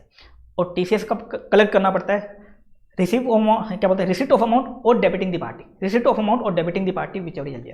टीडीएस में क्या था, पेमेंट और क्रेडिट विच एवर जल्दी, यहाँ क्या है, रिसिप्ट और डेबिट विच एवर जल्दी। आगे बता रखा है, अगर कोई सेलर, कोई इंडिविजुअल एचयूएफ है, कोई सेलर वो है इंडिविजुअल एचयूएफ है और जिसका लास्ट ईयर में बिजनेस के केस में टर्नओवर अप टू ₹1 करोड़ था और प्रोफेशन के केस में gross asset up to ₹50 lakh थी, ऐसे सेलर को किसी भी बायर का टीसीएस कलेक्ट नहीं करना। मतलब सेलर कौन है, मोहनलाल है, सेलर मोहनलाल है, तो ऐसा मोहनलाल जो भी सेल करेगा, कुछ भी चीज़ सेल करेगा, उसको टीसीएस कलेक्ट नहीं करना। आगे बता रखा है, अगर बायर कौन है, गवर्नमेंट है, एम्बेसी है, कॉन्सुलेट है, हाई कमीशन, गवर्नमेंट है, एम्बेसी है, कॉन्सुलेट है, हाई कमीशन है, तो ऐसे बायर का किसी भी केस में टीसीएस कलेक्ट नहीं होगा। बायर कौन है, गवर्नमेंट है, एम्बेसी है, कॉन्सुलेट है, हाई कमीशन है, ऐसे बायर का किसी भी केस में टीसीएस कलेक्ट नहीं होगा। आगे टीसीएस की रेट बता रखी है। इन रेट को मैंने 5 पार्ट में डिवाइड किया है, 5 पार्ट में, A, B, C, D और E। एक एक करके अपन देखते हैं। सबसे पहले point number A, TCS rate का पॉइंट नंबर A दे रखा है, स्पेसिफाइड गुड्स। स्पेसिफाइड गुड्स 5 होते हैं, उन 5 स्पेसिफाइड गुड्स पे टीसीएस की क्या रेट रहेगी वो देखते हैं। पहला, alcoholic liquid for human consumption, दारू पे 1% की रेट से टीसीएस कलेक्ट होगा। दूसरा, स्क्रैप मतलब कचरा वगैरह, उस पर 1% की रेट से टीसीएस कलेक्ट होगा। तीसरा, मिनरल्स में कोल वगैरह, आयरन ओर वगैरह, मतलब कोयला, कच्चा लोहा वगैरह, मिनरल्स पे 1% की रेट से टीसीएस कलेक्ट होगा। टिम्बर और एनी अदर फॉरेस्ट प्रोड्यूस 2.5% की रेट से टीसीएस कलेक्ट होगा। अगला है तेंदुलीव बीड़ी के पत्ते होते हैं जिससे बीड़ी बनती है, तो बीड़ी पत्ते पे 5% की रेट से टीसीएस कलेक्ट होगा। तो दारू पे 1%, स्क्रैप पे 1%, मिनरल्स पे 1%, टिम्बर और एनी अदर फॉरेस्ट प्रोड्यूस पे 2.5% और तेंदुलीव्स पे 5% की रेट टीसीएस की दे रखी है। ये होते हैं 5 स्पेसिफाइड गुड्स। अब 2 केस में स्पेसिफाइड गुड्स पे टीसीएस कलेक्ट नहीं होता। पहला, अगर कोई स्पेसिफाइड गुड्स परचेज कर रहा है पर्सनल कंजम्पशन के लिए, अगर स्पेसिफाइड गुड्स कैसे परचेज कर रहा है, पर्सनल कंजम्पशन के लिए परचेज कर रहा है, तो टीसीएस कलेक्ट नहीं होगा। मान लो एक पर्सन अमन दारू की दुकान पर जाके दारू खरीदता है, ₹500 की एक बोतल खरीदता है, तो वो 5 रुपये टीसीएस के देगा क्या? नहीं देगा। पर्सनल कंजम्पशन के लिए खरीदता है तो टीसीएस कलेक्ट नहीं होगा। मतलब ये 5 स्पेसिफाइड गुड्स है ना, इनकी होलसेल सेल पे टीसीएस कलेक्ट होता है। मतलब एक कंपनी है किंगफिशर, उसने होलसेल सेल करी डिस्ट्रीब्यूटर को या रिटेलर को, तो वो टीसीएस कलेक्ट करेगी। लेकिन जब रिटेलर पर्सनल कंजम्पशन के लिए सेल करेगा, रिटेलर जो रिटेल सेल करेगा, रिटेल सेल पे टीसीएस कलेक्ट नहीं होता है। यहाँ पे होलसेल सेल पे टीसीएस कलेक्ट होता है, रिटेल सेल पे टीसीएस कलेक्ट नहीं होता है इन 5 स्पेसिफाइड गुड्स में। मतलब कोई पर्सनल कंजम्पशन के लिए गुड्स परचेज करेगा ये स्पेसिफाइड गुड्स, तो टीसीएस कलेक्ट नहीं होगा। दूसरा बता रखा है, अगर कोई ये स्पेसिफाइड गुड्स मैन्युफैक्चरिंग करने के लिए परचेज करता है, किसी दूसरे प्रोडक्ट में यूज करने के लिए, किसी दूसरे प्रोडक्ट की मैन्युफैक्चरिंग करने के लिए इन गुड्स को परचेज किया जाता है, तो भी टीसीएस कलेक्ट नहीं होगा। जैसे मान लो एक कंपनी फाइजर, वो किंगफिशर से दारू खरीदती है। दारू क्यों खरीदती है? वो फाइजर मेडिसिन बनाती है। अब मेडिसिन बनाने में उसको दारू यूज़ होती है, कफ सिरप बनाती है, कफ सिरप में वो दारू डालती है, तो वो दारू खरीदती है किंगफिशर से, टीसीएस कलेक्ट नहीं होगा। तो 2 केस में यहाँ टीसीएस कलेक्ट नहीं होगा। अगर जो ये स्पेसिफाइड गुड्स परचेज किए जा रहे हैं पर्सनल कंजम्पशन के लिए किए जा रहे हैं, टीसीएस कलेक्ट नहीं होगा। मतलब होलसेल सेल पे होगा, रिटेल सेल पे नहीं होगा। दूसरा, अगर कोई स्पेसिफाइड गुड्स परचेज क्यों कर रहा है, वो स्पेसिफाइड गुड्स को अपने प्रोडक्ट की मैन्युफैक्चरिंग में काम लेगा, वो उस स्पेसिफाइड गुड्स से कुछ मैन्युफैक्चरिंग करेगा, तो भी टीसीएस कलेक्ट नहीं होगा। ये था स्पेसिफाइड गुड्स का केस। दूसरा, मोटर व्हीकल। मोटर व्हीकल पे टीसीएस की रेट रहेगी 1% टीसीएस की रेट रहेगी, लेकिन 2 केस में मोटर व्हीकल पे भी टीसीएस कलेक्ट नहीं होगा। अगर कंसिडरेशन पर व्हीकल कितना है? अप टू ₹10 लाख, कंसिडरेशन पर व्हीकल अप टू ₹10 लाख है, टीसीएस कलेक्ट नहीं होगा। जैसे मान लो एक पर्सन अमन ने होंडा शोरूम से कार खरीदी 8 लाख की, बताओ टीसीएस लगेगा क्या? नहीं लगेगा। 9 लाख की खरीदी, नहीं लगेगा। 20 लाख की खरीदी, हाँ टीसीएस लग जाएगा। मान लो उसने 2 कार खरीदी, कार 1 और कार 2। ये थी 8 लाख की और कार 2 भी थी 8 लाख की, टीसीएस लगेगा क्या? नहीं लगेगा। देखो कंसिडरेशन देखेंगे, पर व्हीकल। मान लो उसने 2 कार खरीदी, कार 1 जो थी ये थी 20 लाख की और कार 2 थी 8 लाख की। बताओ क्या होगा? कार 1 पे टीसीएस कलेक्ट होगा, कार 2 पे नहीं होगा। कंसिडरेशन पर व्हीकल देखेंगे, एग्रीगेट नहीं करेंगे, कंसिडरेशन पर व्हीकल अपन देखेंगे। अब इसमें आगे बता रखा है दूसरा केस जहां टीसीएस कलेक्ट नहीं होगा मोटर व्हीकल पे। अगर मोटर व्हीकल कोई मैन्युफैक्चरर डीलर को सेल करता है, मैन्युफैक्चरर क्या करता है? डीलर या डिस्ट्रीब्यूटर को बेचता है मोटर व्हीकल, तो टीसीएस कलेक्ट नहीं होगा। मतलब मोटर व्हीकल की होलसेल सेल जो होती है, होलसेल सेल पे टीसीएस कलेक्ट नहीं होगा, रिटेल सेल पे होगा। मतलब मोटर व्हीकल के केस में उल्टा है, स्पेसिफाइड गुड्स का उल्टा है। स्पेसिफाइड गुड्स में क्या होता था? इनकी होलसेल सेल पे टीसीएस कलेक्ट होता था, लेकिन रिटेल सेल होती थी या पर्सनल कंजम्पशन वाली जो सेल होती थी उस पर टीसीएस नहीं लगता था। लेकिन इसमें उल्टा है, अगर मोटर व्हीकल की होलसेल सेल होती है, मान लो एक कंपनी है मारुति इंडिया, वो डिस्ट्रीब्यूटर को 10 कार सेल कर रही है, तो टीसीएस नहीं लगेगा। कब लगेगा? रिटेल सेल पे।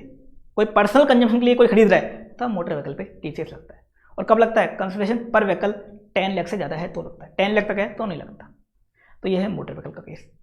पॉइंट नंबर सी, लीज और licence of parking lot, toll plaza, mines और क्वेरी। कोई बंदा पार्किंग लॉट को, टोल प्लाजा को, माइंस और क्वेरी को लीज पे देता है, तो उसको 2% की रेट से, लीज रेंट तो कलेक्ट करना ही है, 2% की रेट से टीसीएस भी कलेक्ट करना है। जैसे मान लो जयपुर में एक मॉल है WTP मॉल में बड़ा पार्किंग एरिया बना हुआ है, तो WTP मॉल वालों ने क्या कर दिया? पार्किंग एरिया किसी को रेंट पे दे दिया, लीज पे दे दिया।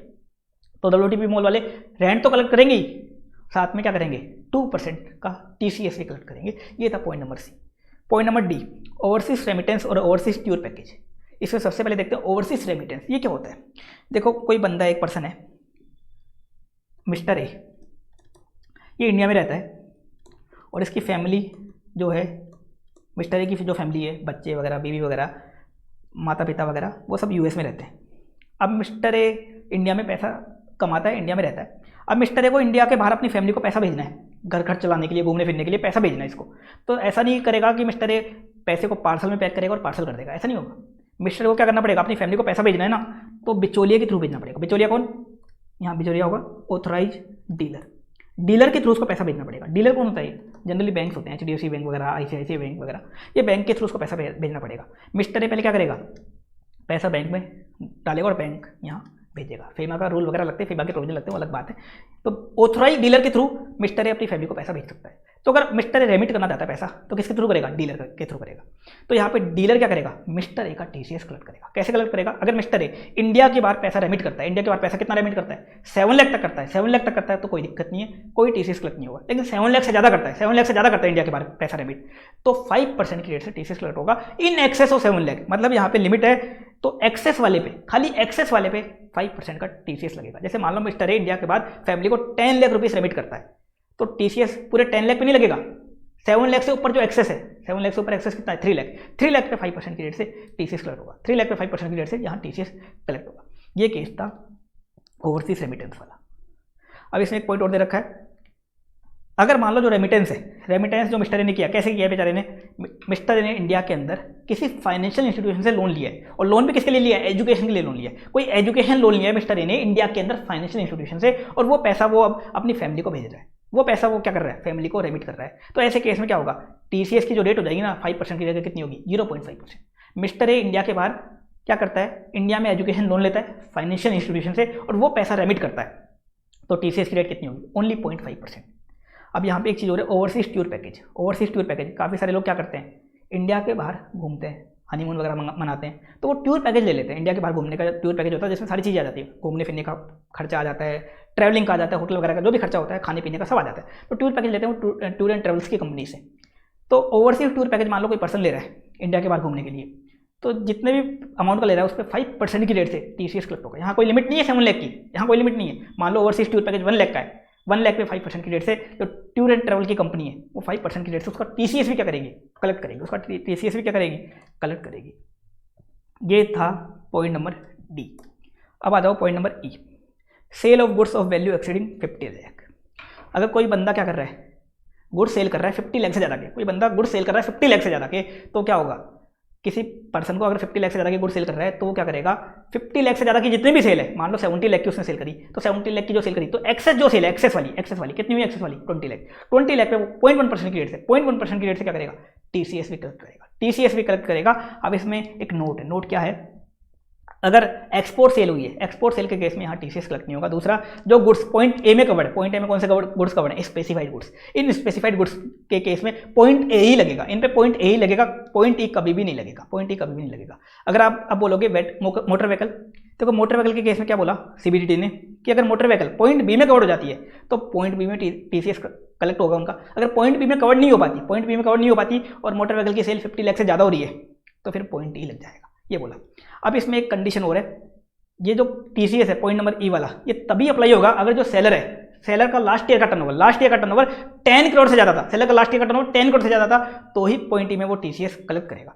अब आप बोलोगे सेम टू सेम पॉइंट, ऐसा अपन ने एक नया सेक्शन आया 194Q टीडीएस का, वहाँ भी पढ़ा था, वहाँ बायर के केस में था कि बायर अगर परचेज करता है तो बायर क्या करेगा, 0.1% की रेट से टीडीएस काटेगा वहाँ पे, और बायर का लास्ट ईयर का टर्नओवर अगर 10 करोड़ से ज़्यादा है तो बायर वहाँ टीडीएस काटेगा, और in excess of 50 lakh, same to same सारी चीज़ें थी वहाँ पे भी।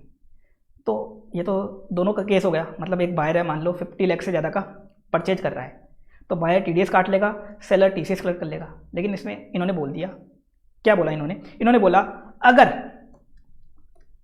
सेलर का टीडीएस कट जाता है, मतलब अगर टीडीएस एप्लीकेबल हो जाता है 194Q में, अगर सेलर का टीडीएस कट जाता है 194Q में तो यहाँ पे टीसीएस नहीं आएगा, यहाँ पे टीसीएस नहीं आएगा। मतलब अब सेलर को टीसीएस कलेक्ट करने की जरूरत नहीं है। अगर बायर क्या कर लेता है, टीडीएस काट लेता है कहाँ पे, 194Q में, अगर बायर टीडीएस काट लेता है, मान लो 194Q एप्लीकेबल है तो यहाँ पे टीसीएस नहीं आएगा। देखो कभी कभी केस में दोनों एप्लीकेबल हो जाएंगे। दोनों कैसे एप्लीकेबल हो जाएंगे, बायर का टर्नओवर भी लास्ट ईयर का 10 करोड़ से ज़्यादा है, सेलर का टर्नओवर भी लास्ट ईयर का 10 करोड़ से ज़्यादा है, तो ऐसे केस में क्या होगा, और सेल भी मान लो 50 लाख से ज़्यादा की हो रही है तो 194Q भी अप्लाई हो गया और ये टीसीएस भी अप्लाई हो गया। तो ऐसे केस में किसको प्रायोरिटी देंगे अपन, 194Q को, बायर टीडीएस काटेगा, और बायर टीडीएस काट लिया तो फिर ये अप्लाई नहीं होगा, मान लो बायर का टर्नओवर लास्ट ईयर का 10 करोड़ से ज़्यादा है, सेलर का कम है, तो क्या होगा, 194Q अप्लाई होगा, ये अप्लाई नहीं होगा।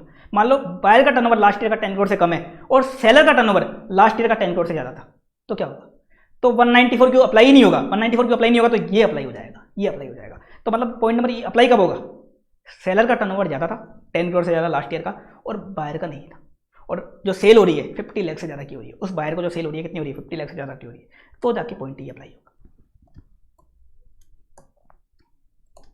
ये था पॉइंट ई। ये उसके साथ मिक्स होकर इसका एक क्वेश्चन भी अपन ने किया था, एक क्वेश्चन इंस्टीट्यूट ने अपने मॉड्यूल में डाला था, जो मैंने क्वेश्चन बैंक में लिया वो क्वेश्चन भी अपन ने डिटेल में किया था, मैंने आपको क्लास में डिटेल में करवाया था क्वेश्चन, दोनों का मिक्स। इसके बाद अदर पॉइंट दे रखे हैं टीसीएस के रिगार्डिंग। देखो पॉइंट बी और पॉइंट ई, पहले देखो पॉइंट बी कौन सा, मोटर व्हीकल वाला, और पॉइंट ई कौन सा, सेल ऑफ गुड्स वाला। इन दोनों केस में जो टीसीएस कलेक्ट होगा अमाउंट की रिसीव के टाइम का कलेक्ट होगा, मतलब रिसीट और डेबिट नहीं करेंगे, रिसीव के टाइम पे अपन टीसीएस कलेक्ट करेंगे, रिसीट और डेबिट विचेवरी जल्दी नहीं करेंगे, रिसीट के टाइम पे टीसीएस कलेक्ट करेंगे। आगे बता रखा है अगर कलेक्टर अपना पेन कलेक्टर को फर्निश नहीं करता, मतलब पे ही अपना पेन, मतलब सेलर क्या बोलते हैं यहाँ पे, बायर अपना पैन सेलर को फर्निश नहीं करता, बायर अपना पैन सेलर को फर्निश नहीं करता, तो जो सेलर टीसीएस कलेक्ट करेगा किस रेट से करेगा, सेक्शन में जो रेट दे रखी है उसका डबल कर दो और 5%, सेक्शन में जो रेट दे रखी है उसका डबल कर दो। जैसे दारू पे रेट है 1%, 1 का डबल करो 2 और 5 विच एवर इज हायर, या मान लो तेंदुलेप पे 5% की रेट दे रखी है, 5 का डबल करो 10 और 5 विच एवर इज हायर की रेट से सेलर क्या करेगा, टीसीएस कलेक्ट करेगा अगर बायर है अपना पैन सेलर को फर्निश नहीं करता तो। ये है सेक्शन 206CC। अब इसमें जो लिमिट है ना ये 1% की रहेगी। अगर पॉइंट ई वाला केस है और मान लो बायर अपना पैन सेलर को फर्निश नहीं करता, बायर अपना पैन सेलर को फर्निश नहीं करता, तो जो सेलर टीसीएस कलेक्ट करेगा वो 0.1% की जगह किससे करेगा, 1% की, 1%। 5 नहीं होगी रेट, 1 होगी, 1 होगी। पॉइंट ई के लिए रेट क्या होगी, 1 होगी। पॉइंट ई के लिए रेट क्या होगी, 1। ऐसे ही 194Q में, 194Q में भी क्या था, 20 रेट नहीं होती थी अगर पैन फर्निश नहीं करता, मतलब सेलर अपना पैन बायर को फर्निश नहीं करता तो रेट 20 नहीं होती थी, रेट कितनी होती थी, 5 होती थी, 5 होती थी। तो अपन ने जो क्वेश्चन किया था उसमें ये वाला पॉइंट भी था, पेन वाला पॉइंट भी था उसमें। इसके बाद आगे दे रखा है 206CCA, नया सेक्शन आया निकम्मे बायर के लिए, निकम्मे बायर के लिए। तो निकम्मा कोई कलेक्ट है, निकम्मा बायर है जिसने लास्ट 2 ईयर से अपनी रिटर्न फाइल नहीं रखी और उन 2 ईयर्स का रिटर्न फाइल करने का टाइम लिमिट भी एक्सपायर हो गया, और उन 2 ईयर्स में ईच ईयर में उसका जो टीडीएस टीसीएस था एग्रीगेट 50,000 या उससे ज़्यादा का था, तो टीसीएस की रेट क्या होगी, ट्वाइस ऑफ रेट गिवन और 5%, ट्वाइस ऑफ रेट गिवन और 5% विच एवर इज हायर। आगे बता रखा है टीसीएस को पे करने की ड्यू डेट क्या है, सेलर को टीसीएस काट के गवर्नमेंट को जमा करवाना है, वो उसका पैसा नहीं है, वो गवर्नमेंट का पैसा है। कब तक जमा करवाना है, अगले महीने की 7 तारीख तक, अगले महीने की 7 तारीख तक। यहाँ ऐसा नहीं है कि मार्च का 30 अप्रैल, यहाँ ऐसा नहीं है, मार्च का भी 7 अप्रैल तक जमा करवाना, अगले महीने की 7 तारीख तक जमा करवाना है। आगे बता रहा है टीसीएस की रिटर्न फाइल करनी पड़ेगी सेलर को, टीसीएस की रिटर्न या टीसीएस का स्टेटमेंट, तभी गवर्नमेंट को पता चलेगा कि किसका टीसीएस उसने कलेक्ट किया है। तो रिटर्न क्वार्टरली जाएगी, जून सितंबर दिसंबर मार्च 4 क्वार्टर की, जून क्वार्टर की 15 जुलाई तक, सितंबर क्वार्टर की 15 अक्टूबर तक, दिसंबर क्वार्टर की 15 जनवरी तक और मार्च क्वार्टर की 15 मई तक जमा करवानी पड़ेगी। टीडीएस में 31 डेट थी, यहाँ 15 डेट है। आगे दे रखा है सेक्शन 234E, अगर आप टीडीएस रिटर्न या टीसीएस रिटर्न या टीसीएस का स्टेटमेंट, रिटर्न बोल दो स्टेटमेंट बोल दो एक ही बात है, टाइम पे फाइल नहीं करते तो 234E की फीस लग जाएगी। 234E की फीस लग जाएगी, कितनी लगेगी, 200 per day after due date, 200 per day की फीस लगेगी, आफ्टर ड्यू डेट से लगेगी till actual date of furnishing, after due date से लगेगी till actual date of furnishing तक लगेगी। मान लो जून क्वार्टर की टीडीएस रिटर्न की ड्यू डेट है 31 जुलाई, आपको पता है, तो आपने मान लो 20 अगस्त को फाइल करी रिटर्न, तो 31 जुलाई के बाद 1 अगस्त से स्टार्ट हो जाएगी, 20 अगस्त तक ये फीस लगेगी, 1 अगस्त से 20 अगस्त तक लगेगी 200 पर डे। इसमें एक नोट है, जो ये फीस है ना, जो टीडीएस टीसीएस की अमाउंट उस रिटर्न में आ रही है, जो टीडीएस टीसीएस की अमाउंट उस रिटर्न में आ रही है उससे ज़्यादा नहीं हो सकती। मान लो फीस बनी है आपकी 12,000 और रिटर्न में टीडीएस टीसीएस की अमाउंट आ रही है 10,000, तो मैक्सिमम फीस कितनी हो पाएगी, 10,000 ही हो पाएगी। आगे बता रखा है जो ये फीस है ना 234 वाली, इसको पेनल्टी नहीं माना जाता, इसको इनकम टैक्स की ना तो पेनल्टी माना जाता, ना ही इसको इनकम टैक्स माना जाता, ना ही इसको इनकम टैक्स का इंटरेस्ट माना जाता। तो इस फीस का आपको पीजीबीपी हेड में डिडक्शन मिल जाता है। मैंने सेक्शन 37 में लिखा था आपको, इस फीस का पीजीबीपी हेड में आपको क्या मिल जाता है, डिडक्शन। ये एक नॉर्मल खर्चा माना जाता है, इसका आपको डिडक्शन मिल जाता है। ये अपने देखा था टीसीएस। अब अपने देखा था टीडीएस टीसीएस के क्वेश्चन कैसे आएंगे आपके। देखो टीडीएस टीसीएस के क्वेश्चन में पूरे मार्क्स आप कैसे लोगे, तो देखो पहले तो देखना पड़ेगा आपको टीडीएस का क्वेश्चन कैसा आया है। 2 तरह के क्वेश्चन आते हैं, एक तो एग्जामिन डिस्कस वाला, एक कैलकुलेट कंप्यूट डिटरमाइन वाला। एक एग्जामिन डिस्कस, एक calculate compute determine. Examine discuss में देखो क्या लिखता है, ध्यान से देखना क्या क्या लिखता है वो।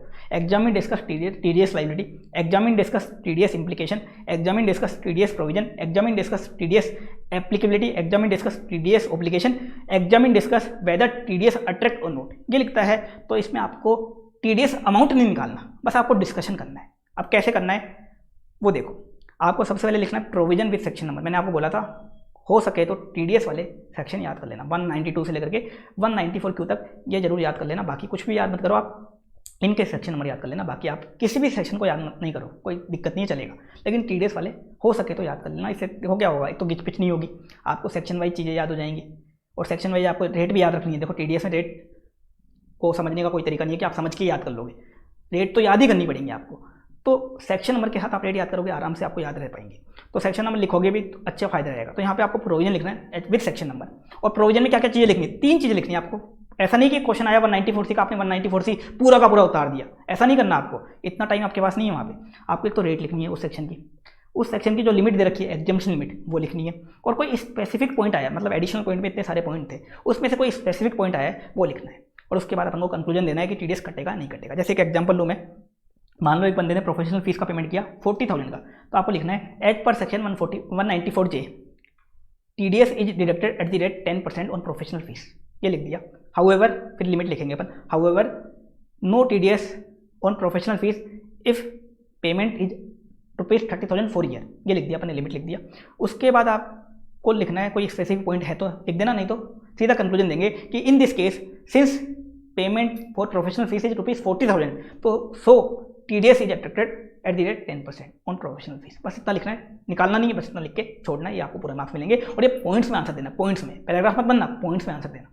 अब मान लो कोई स्पेसिफिक पॉइंट आ गया, स्पेसिफिक पॉइंट कैसे आ गया, मान लो एक केस अपन लेते हैं, टेक्निकल फीस का आपने पेमेंट किया, टेक्निकल फीस का मान लो स्टॉक एक्सचेंज के मेंबर्स ने स्टॉक एक्सचेंज को ऑनलाइन ट्रेडिंग फैसिलिटी लेने के लिए पेमेंट किया, तो अपन लिखेंगे सबसे पहले as per section 194J TDS on technical fees is to be deducted at the rate 2%, however no TDS if aggregate technical fees is ₹30,000। फिर लिखेंगे अपन स्पेसिफिक पॉइंट कि इफ स्टॉक एक्सचेंज के मेंबर्स पे करते हैं किसको, स्टॉक एक्सचेंज को online trading facility लेने के लिए, तो उसको टेक्निकल फीस नहीं माना जाता, it is not treated as technical fees. और फिर कंक्लूजन दे देंगे so in this case no TDS is to be deducted, ऐसे करेंगे। मतलब अगर आपको मान लो कोई केस आ गया एडिशनल पॉइंट का जिसमें TDS कट नहीं रहा, तो भी आपको सेक्शन की डिटेल लिखनी है, रेट लिखनी है, लिमिट लिखनी है। रेट और लिमिट तो हमेशा लिखनी है, रेट और लिमिट तो अपन को लिखनी है, चाहे TDS नहीं कट रहा फिर भी रेट और लिमिट तो लिखनी पड़ेगी। रेट, लिमिट और स्पेसिफिक पॉइंट अगर दे रखा है, कोई स्पेसिफिक पॉइंट है तो ऐसा नहीं कि सारे पॉइंट छाप दोगे वहाँ पे, जो स्पेसिफिक पॉइंट है वो लिख देना और फिर कंक्लूजन दे देना, आपको पूरे के पूरे मार्क्स मिलेंगे, एक नंबर भी आपका नहीं कटेगा। और आप अपने तरीके से करते हो फिर आपके मार्क्स करते रहेंगे। ऐसा ही इंस्टीट्यूट करता है, ये मैंने सारे क्वेश्चन देखे इंस्टीट्यूट के A to Z क्वेश्चन देख के ये मैंने आपके लिए टेबल बनाई है। दूसरा तरीका, दूसरा क्वेश्चन क्या आएगा जो काफ़ी कम आते हैं, calculate compute determine, calculate compute determine TDS, calculate compute determine TDS liability, या calculate compute determine amount payable to payee oblique seller, ये लिखा आएगा। तो आपको निकालना है TDS निकालना है या TCS निकालना है, TDS या TCS की लायबिलिटी निकालनी है। अब आपको कैलकुलेट करना पड़ेगा या आपको बताना पड़ेगा कि अमाउंट कितना पेबल है, मतलब पेयर को TDS काटने के बाद पेई को कितना अमाउंट पे करना है, या कोई पेयर है, कोई बायर है, उसको सेलर को TCS के साथ कितना अमाउंट पे करना है। तो आपको क्या निकालना पड़ेगा, अब तो TDS TCS निकालना ही पड़ेगा। अब निकालना पड़ेगा तो ऐसा नहीं कि डायरेक्टली निकाल दो, आपको सबसे पहले क्या करना है, प्रोविजन लिखना है, सेम टू सेम वही, रेट, लिमिट और स्पेसिफिक पॉइंट, रेट भी लिखनी है, लिमिट भी लिखनी है और स्पेसिफिक पॉइंट लिखना है। उसके बाद मान लो अगर TDS लग रहा है तो कैलकुलेट कर दो, TDS लग ही नहीं रहा तो कैलकुलेट मत करना, कि लग ही नहीं रहा तो आपने TDS निकाल दिया तो नहीं निकालना, TDS एप्लीकेबल हो रहा है, TDS कट रहा है तो निकाल के दे दो, TDS या TCS जो भी एप्लीकेबल हो रहा है तो निकाल दो, तो कैलकुलेट कर दो। ये थे TDS TCS के क्वेश्चन, इस तरह से क्वेश्चन आएंगे।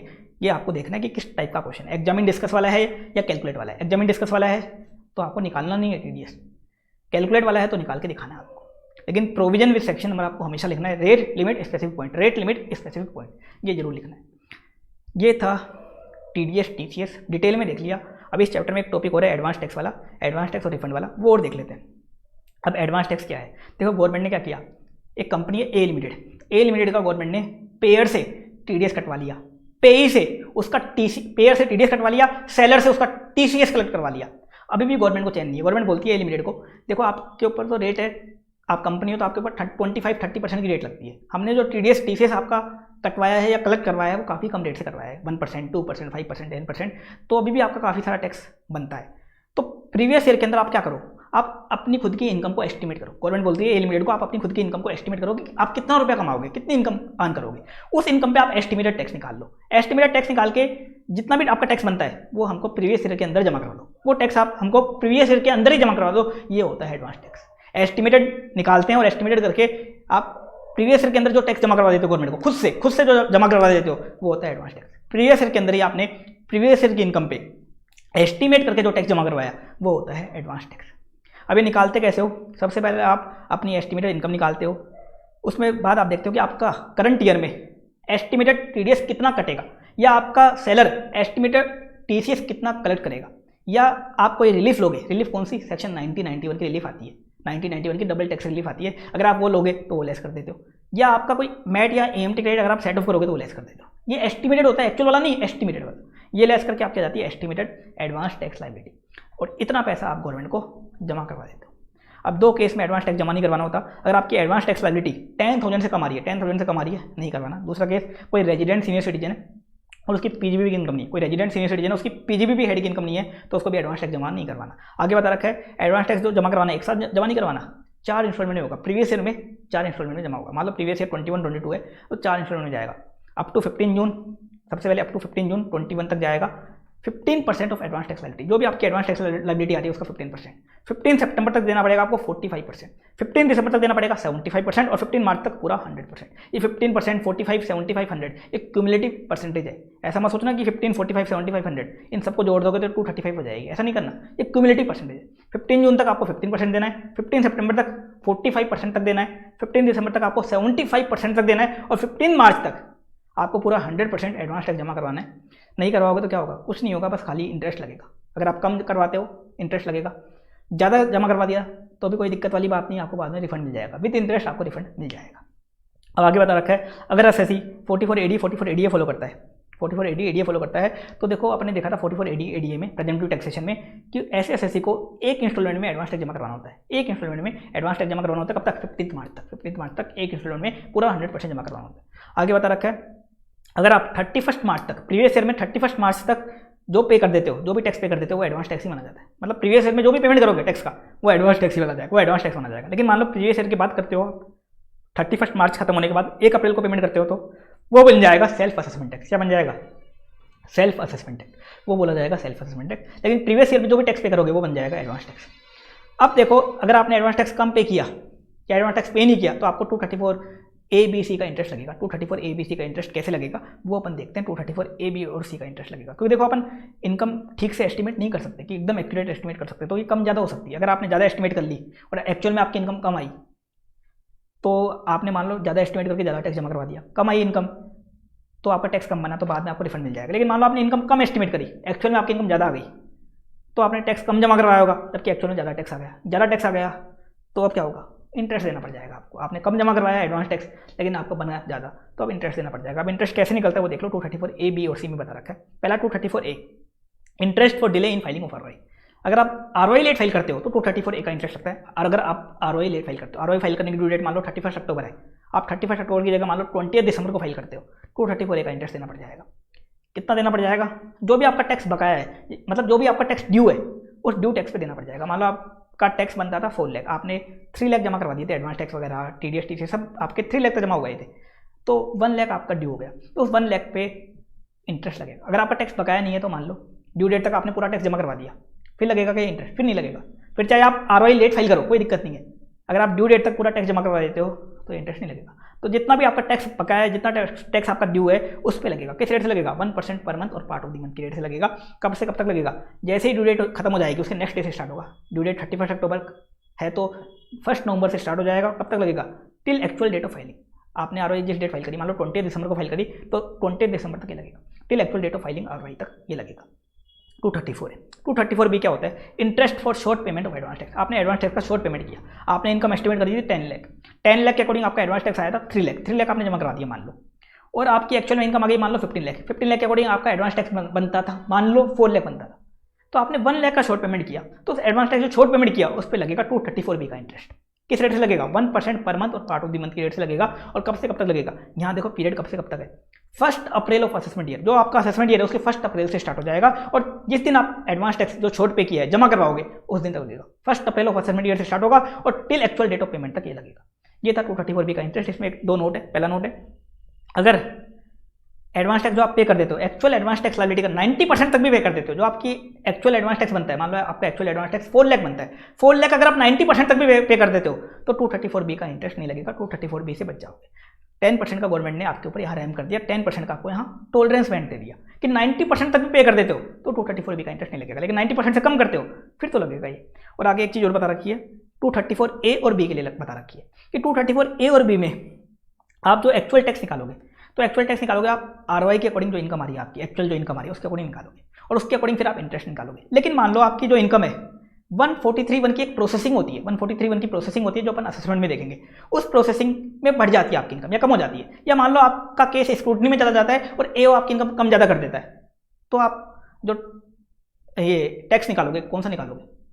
जो इनकम आपकी 143(1) में हो गई या तो वो इनकम, या जो स्क्रूटनी में AO ने जो इनकम कर दी उस इनकम पे आप टैक्स निकालोगे, और उसी इनकम के अकॉर्डिंग आप 234A और B का 234A और B का इंटरेस्ट निकालोगे। ये बोलता है एक पॉइंट फालतू पॉइंट है, कुछ काम का नहीं है। आगे 234C, interest for deferment of advance tax instalment. अगर आप एडवांस टैक्स की जो इंस्टॉलमेंट होती है 4 इंस्टॉलमेंट, उनमें डेफरमेंट करते हो, उनमें शॉर्ट पेमेंट करते हो, तो उसका इंटरेस्ट लगेगा 234C में। 4 इंस्टॉलमेंट होती है, फर्स्ट सेकंड थर्ड फोर्थ। कितना कितना जमा करना होता है आपको? 15, 45, 75, 100। तो आप 15%, 45%, 75%, 100% इससे कम जमा करवाते हो, तो इससे जितना कम जमा करवाया उस पर लगेगा, जितना अमाउंट आपने डेफर किया, जितना कम जमा करवाया उस पर लगेगा इंटरेस्ट। कैसे लगेगा? फर्स्ट इंस्टॉलमेंट के केस में 3% लगेगा, सेकंड इंस्टॉलमेंट के केस में 3%, थर्ड वाले में 3% और फोर्थ वाले में 1% लगेगा। फिक्स है यहाँ पे 3 और 1%, इस अकॉर्डिंग यहाँ इंटरेस्ट लगेगा। अब इसमें 3 स्पेशल नोट दे रखे हैं। पहला नोट, यहाँ भी गवर्नमेंट ने आपके ऊपर एक रहम किया है कि फर्स्ट और सेकंड इंस्टॉलमेंट में देखो एस्टिमेशन में एरर हो सकता है। तो गवर्नमेंट ने बोला अगर आपने फर्स्ट इंस्टॉलमेंट में 15% की जगह अगर आपने 12%, कम से कम 12% भी जमा करवा दिया एडवांस टैक्स, तो भी आपको इंटरेस्ट नहीं देना। और दूसरी इंस्टॉलमेंट में अगर आपने 45 की जगह कम से कम 36% जमा करवा दिया, तो आपको सेकंड इंस्टॉलमेंट का इंटरेस्ट नहीं देना। फर्स्ट में 12 जमा करवा दिया और सेकंड में 36 जमा करवा दिया, तो आप बच जाओगे फर्स्ट और सेकंड से बच जाओगे, फर्स्ट और सेकंड इंस्टॉलमेंट का जो इंटरेस्ट है उससे बच जाओगे। आगे बता रखा है, अगर मान लो कोई एसएससी 44AD फॉलो करता है, तो अगर 234C का उसका इंटरेस्ट निकालना है तो कैसे निकालोगे? उसका 4 इंस्टॉलमेंट का नहीं निकलेगा, उसका लास्ट इंस्टॉलमेंट का, क्योंकि उसकी एक इंस्टॉलमेंट होती है 15 मार्च वाली, तो उसका जो फोर्थ इंस्टॉलमेंट होती है ना ये वाली का इंटरेस्ट निकलेगा 1% वाला, बस खाली फोर्थ इंस्टॉलमेंट का उसका इंटरेस्ट निकलेगा अगर 44AD या 44ADA फॉलो करता है तो। अब इसमें एक थ्योरी वाला पॉइंट है जो एमसीक्यू में पूछ सकते हैं इस बार। इसमें एक एडिशन भी हुआ है, इसमें एक अमेंडमेंट भी आया है कि 234C का इंटरेस्ट 4 टाइप की इनकम पे नहीं लगेगा। 4 टाइप की इनकम ऐसी है जिनको एस्टिमेट नहीं किया जा सकता। एक तो कैपिटल गेन, एक कैजुअल इनकम, लॉटरी वगैरह की इनकम, एक किसी को फर्स्ट टाइम पीजीबीपी हेड की इनकम हो रही है, कैपिटल गेन, दूसरा कैजुअल इनकम, तीसरा किसी को फर्स्ट टाइम पीजीबीपी हेड की इनकम हो रही है, और चौथा कोई डिविडेंड इनकम है। डिविडेंड इनकम कौन सी? Deemed dividend. कौन सा वाला? 222 ABCD वाला, ई वाला नहीं, ABCD वाला। ई वाला जो है ना एडवांस और loan by closely held company, वो कवर नहीं है, ABCD वाला। इन 4 इनकम पे 234C का इंटरेस्ट नहीं लगेगा, क्योंकि इन 4 इनकम को कभी भी अपन एस्टिमेट कर ही नहीं सकते। तो capital gain, casual income, first time PGB income और डिविडेंड इनकम 222 ABCD वाली, इन इनकम पे 234C का इंटरेस्ट नहीं लगेगा। अगला था 234F की fees for default in filing of ROI. किसी पर्सन को आरओआई फाइल करना कंपलसरी था, और वो आरओआई टाइम पे फाइल नहीं करता।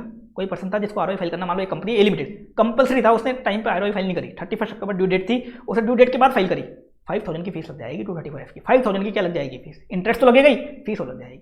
मान लो किसी पर्सन को आरओआई फाइल करना कंपलसरी था ही नहीं, तो और अगर वो ड्यू डेट की बात करता है तो उस पर नहीं लगेगी फीस। जिसको कंपलसरी था 139 के अकॉर्डिंग, जिसको कंपलसरी था 139 के अकॉर्डिंग और वो फाइल नहीं करता, तो 5000 की फीस लग जाएगी। अब इसमें एक नोट और दे दिया, अगर उस पर्सन की टोटल इनकम 5 लाख तक है, उसकी टोटल इनकम 5 लाख तक है, तो ये फीस 1000 रुपये से ज़्यादा नहीं हो सकती, ये फीस 1000 रुपये से ज़्यादा नहीं हो सकती।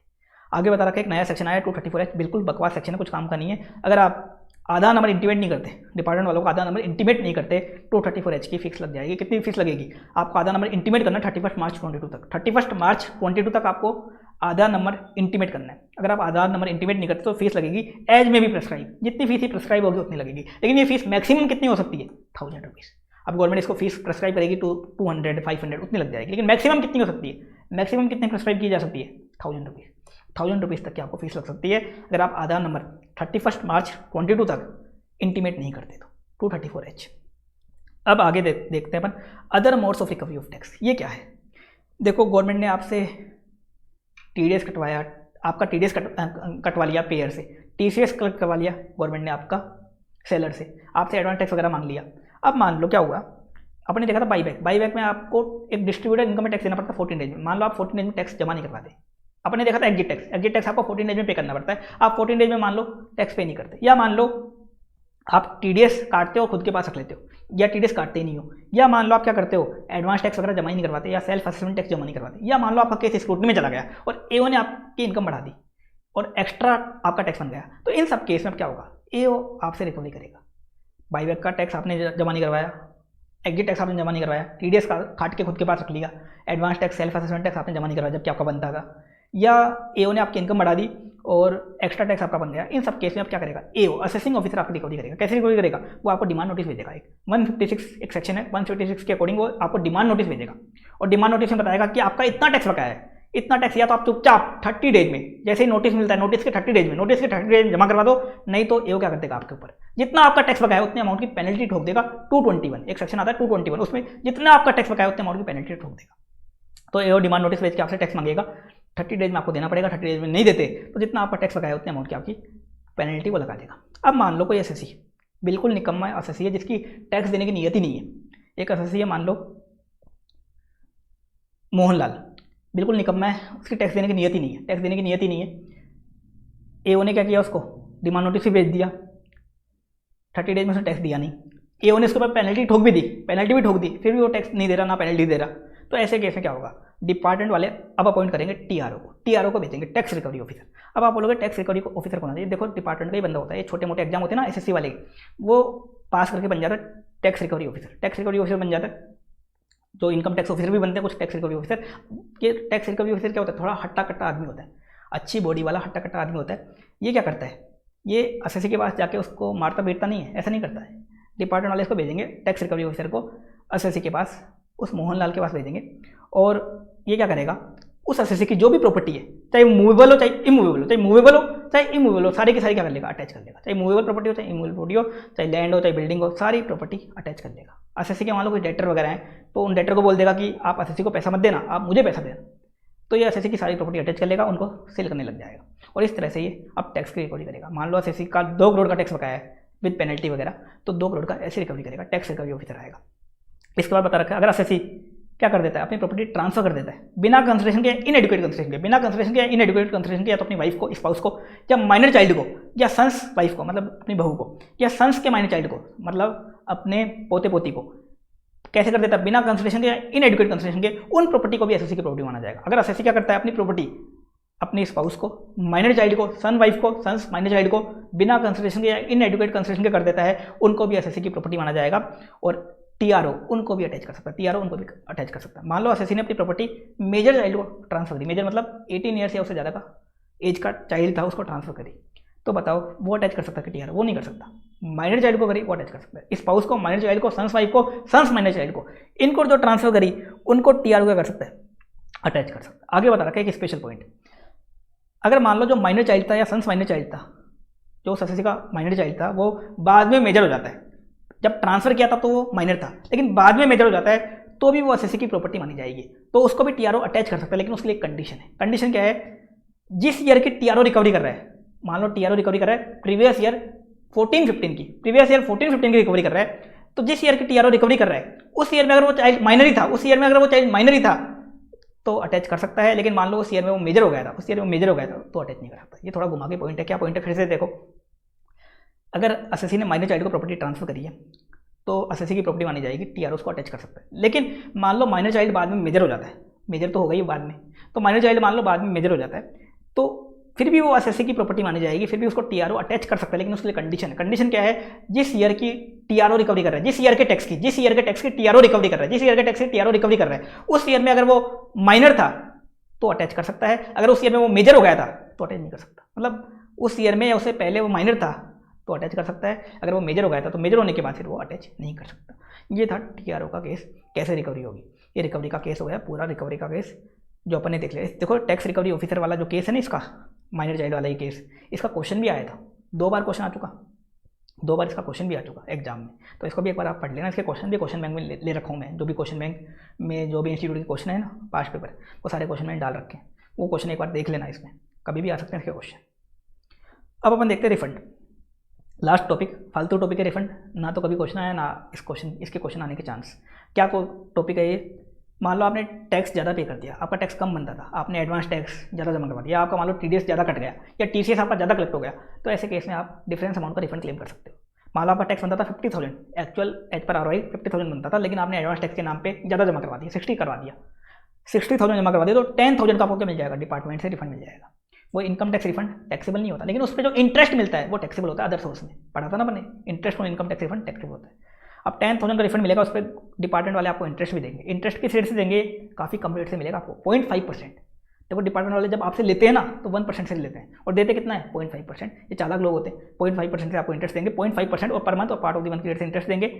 और रिफंड के लिए अगर आपको रिफंड चाहिए आपको, तो आपको रिटर्न फाइल करनी पड़ती है, तभी तो डिपार्टमेंट वालों को पता चलेगा कि हाँ इसका रिफंड बन रहा है, तो आपको रिटर्न फाइल करनी पड़ती है।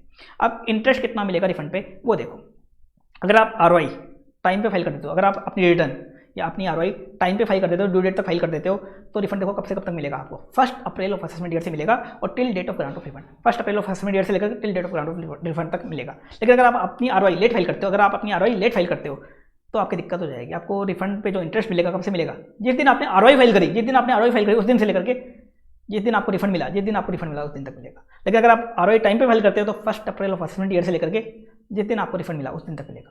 तो अगर आप ROI टाइम पे फाइल करते हो तो आपके फ़ायदा है, लेट फाइल करते हो तो आपको इंटरेस्ट काफ़ी कम पीरियड का मिलेगा। ये था रिफंड और ये था ये chapter deduction collection and recovery of tax, इस नाम से था आपके मॉड्यूल में। TDS था, इसमें TCS था, एडवांस टैक्स था, रिफंड था, रिकवरी था, सारी चीज़ें अपन ने रिवाइज कर ली। काफ़ी ज़्यादा इंपॉर्टेंट चैप्टर है, मिनिमम 10 मार्क्स का इस चैप्टर का वेटेज है, इंक्लूडिंग MCQ वगैरह, और ये 15 to 20 मार्क्स तक भी जा सकता है चैप्टर, लेकिन मिनिमम 10 मार्क्स का तो गारंटी से आता है।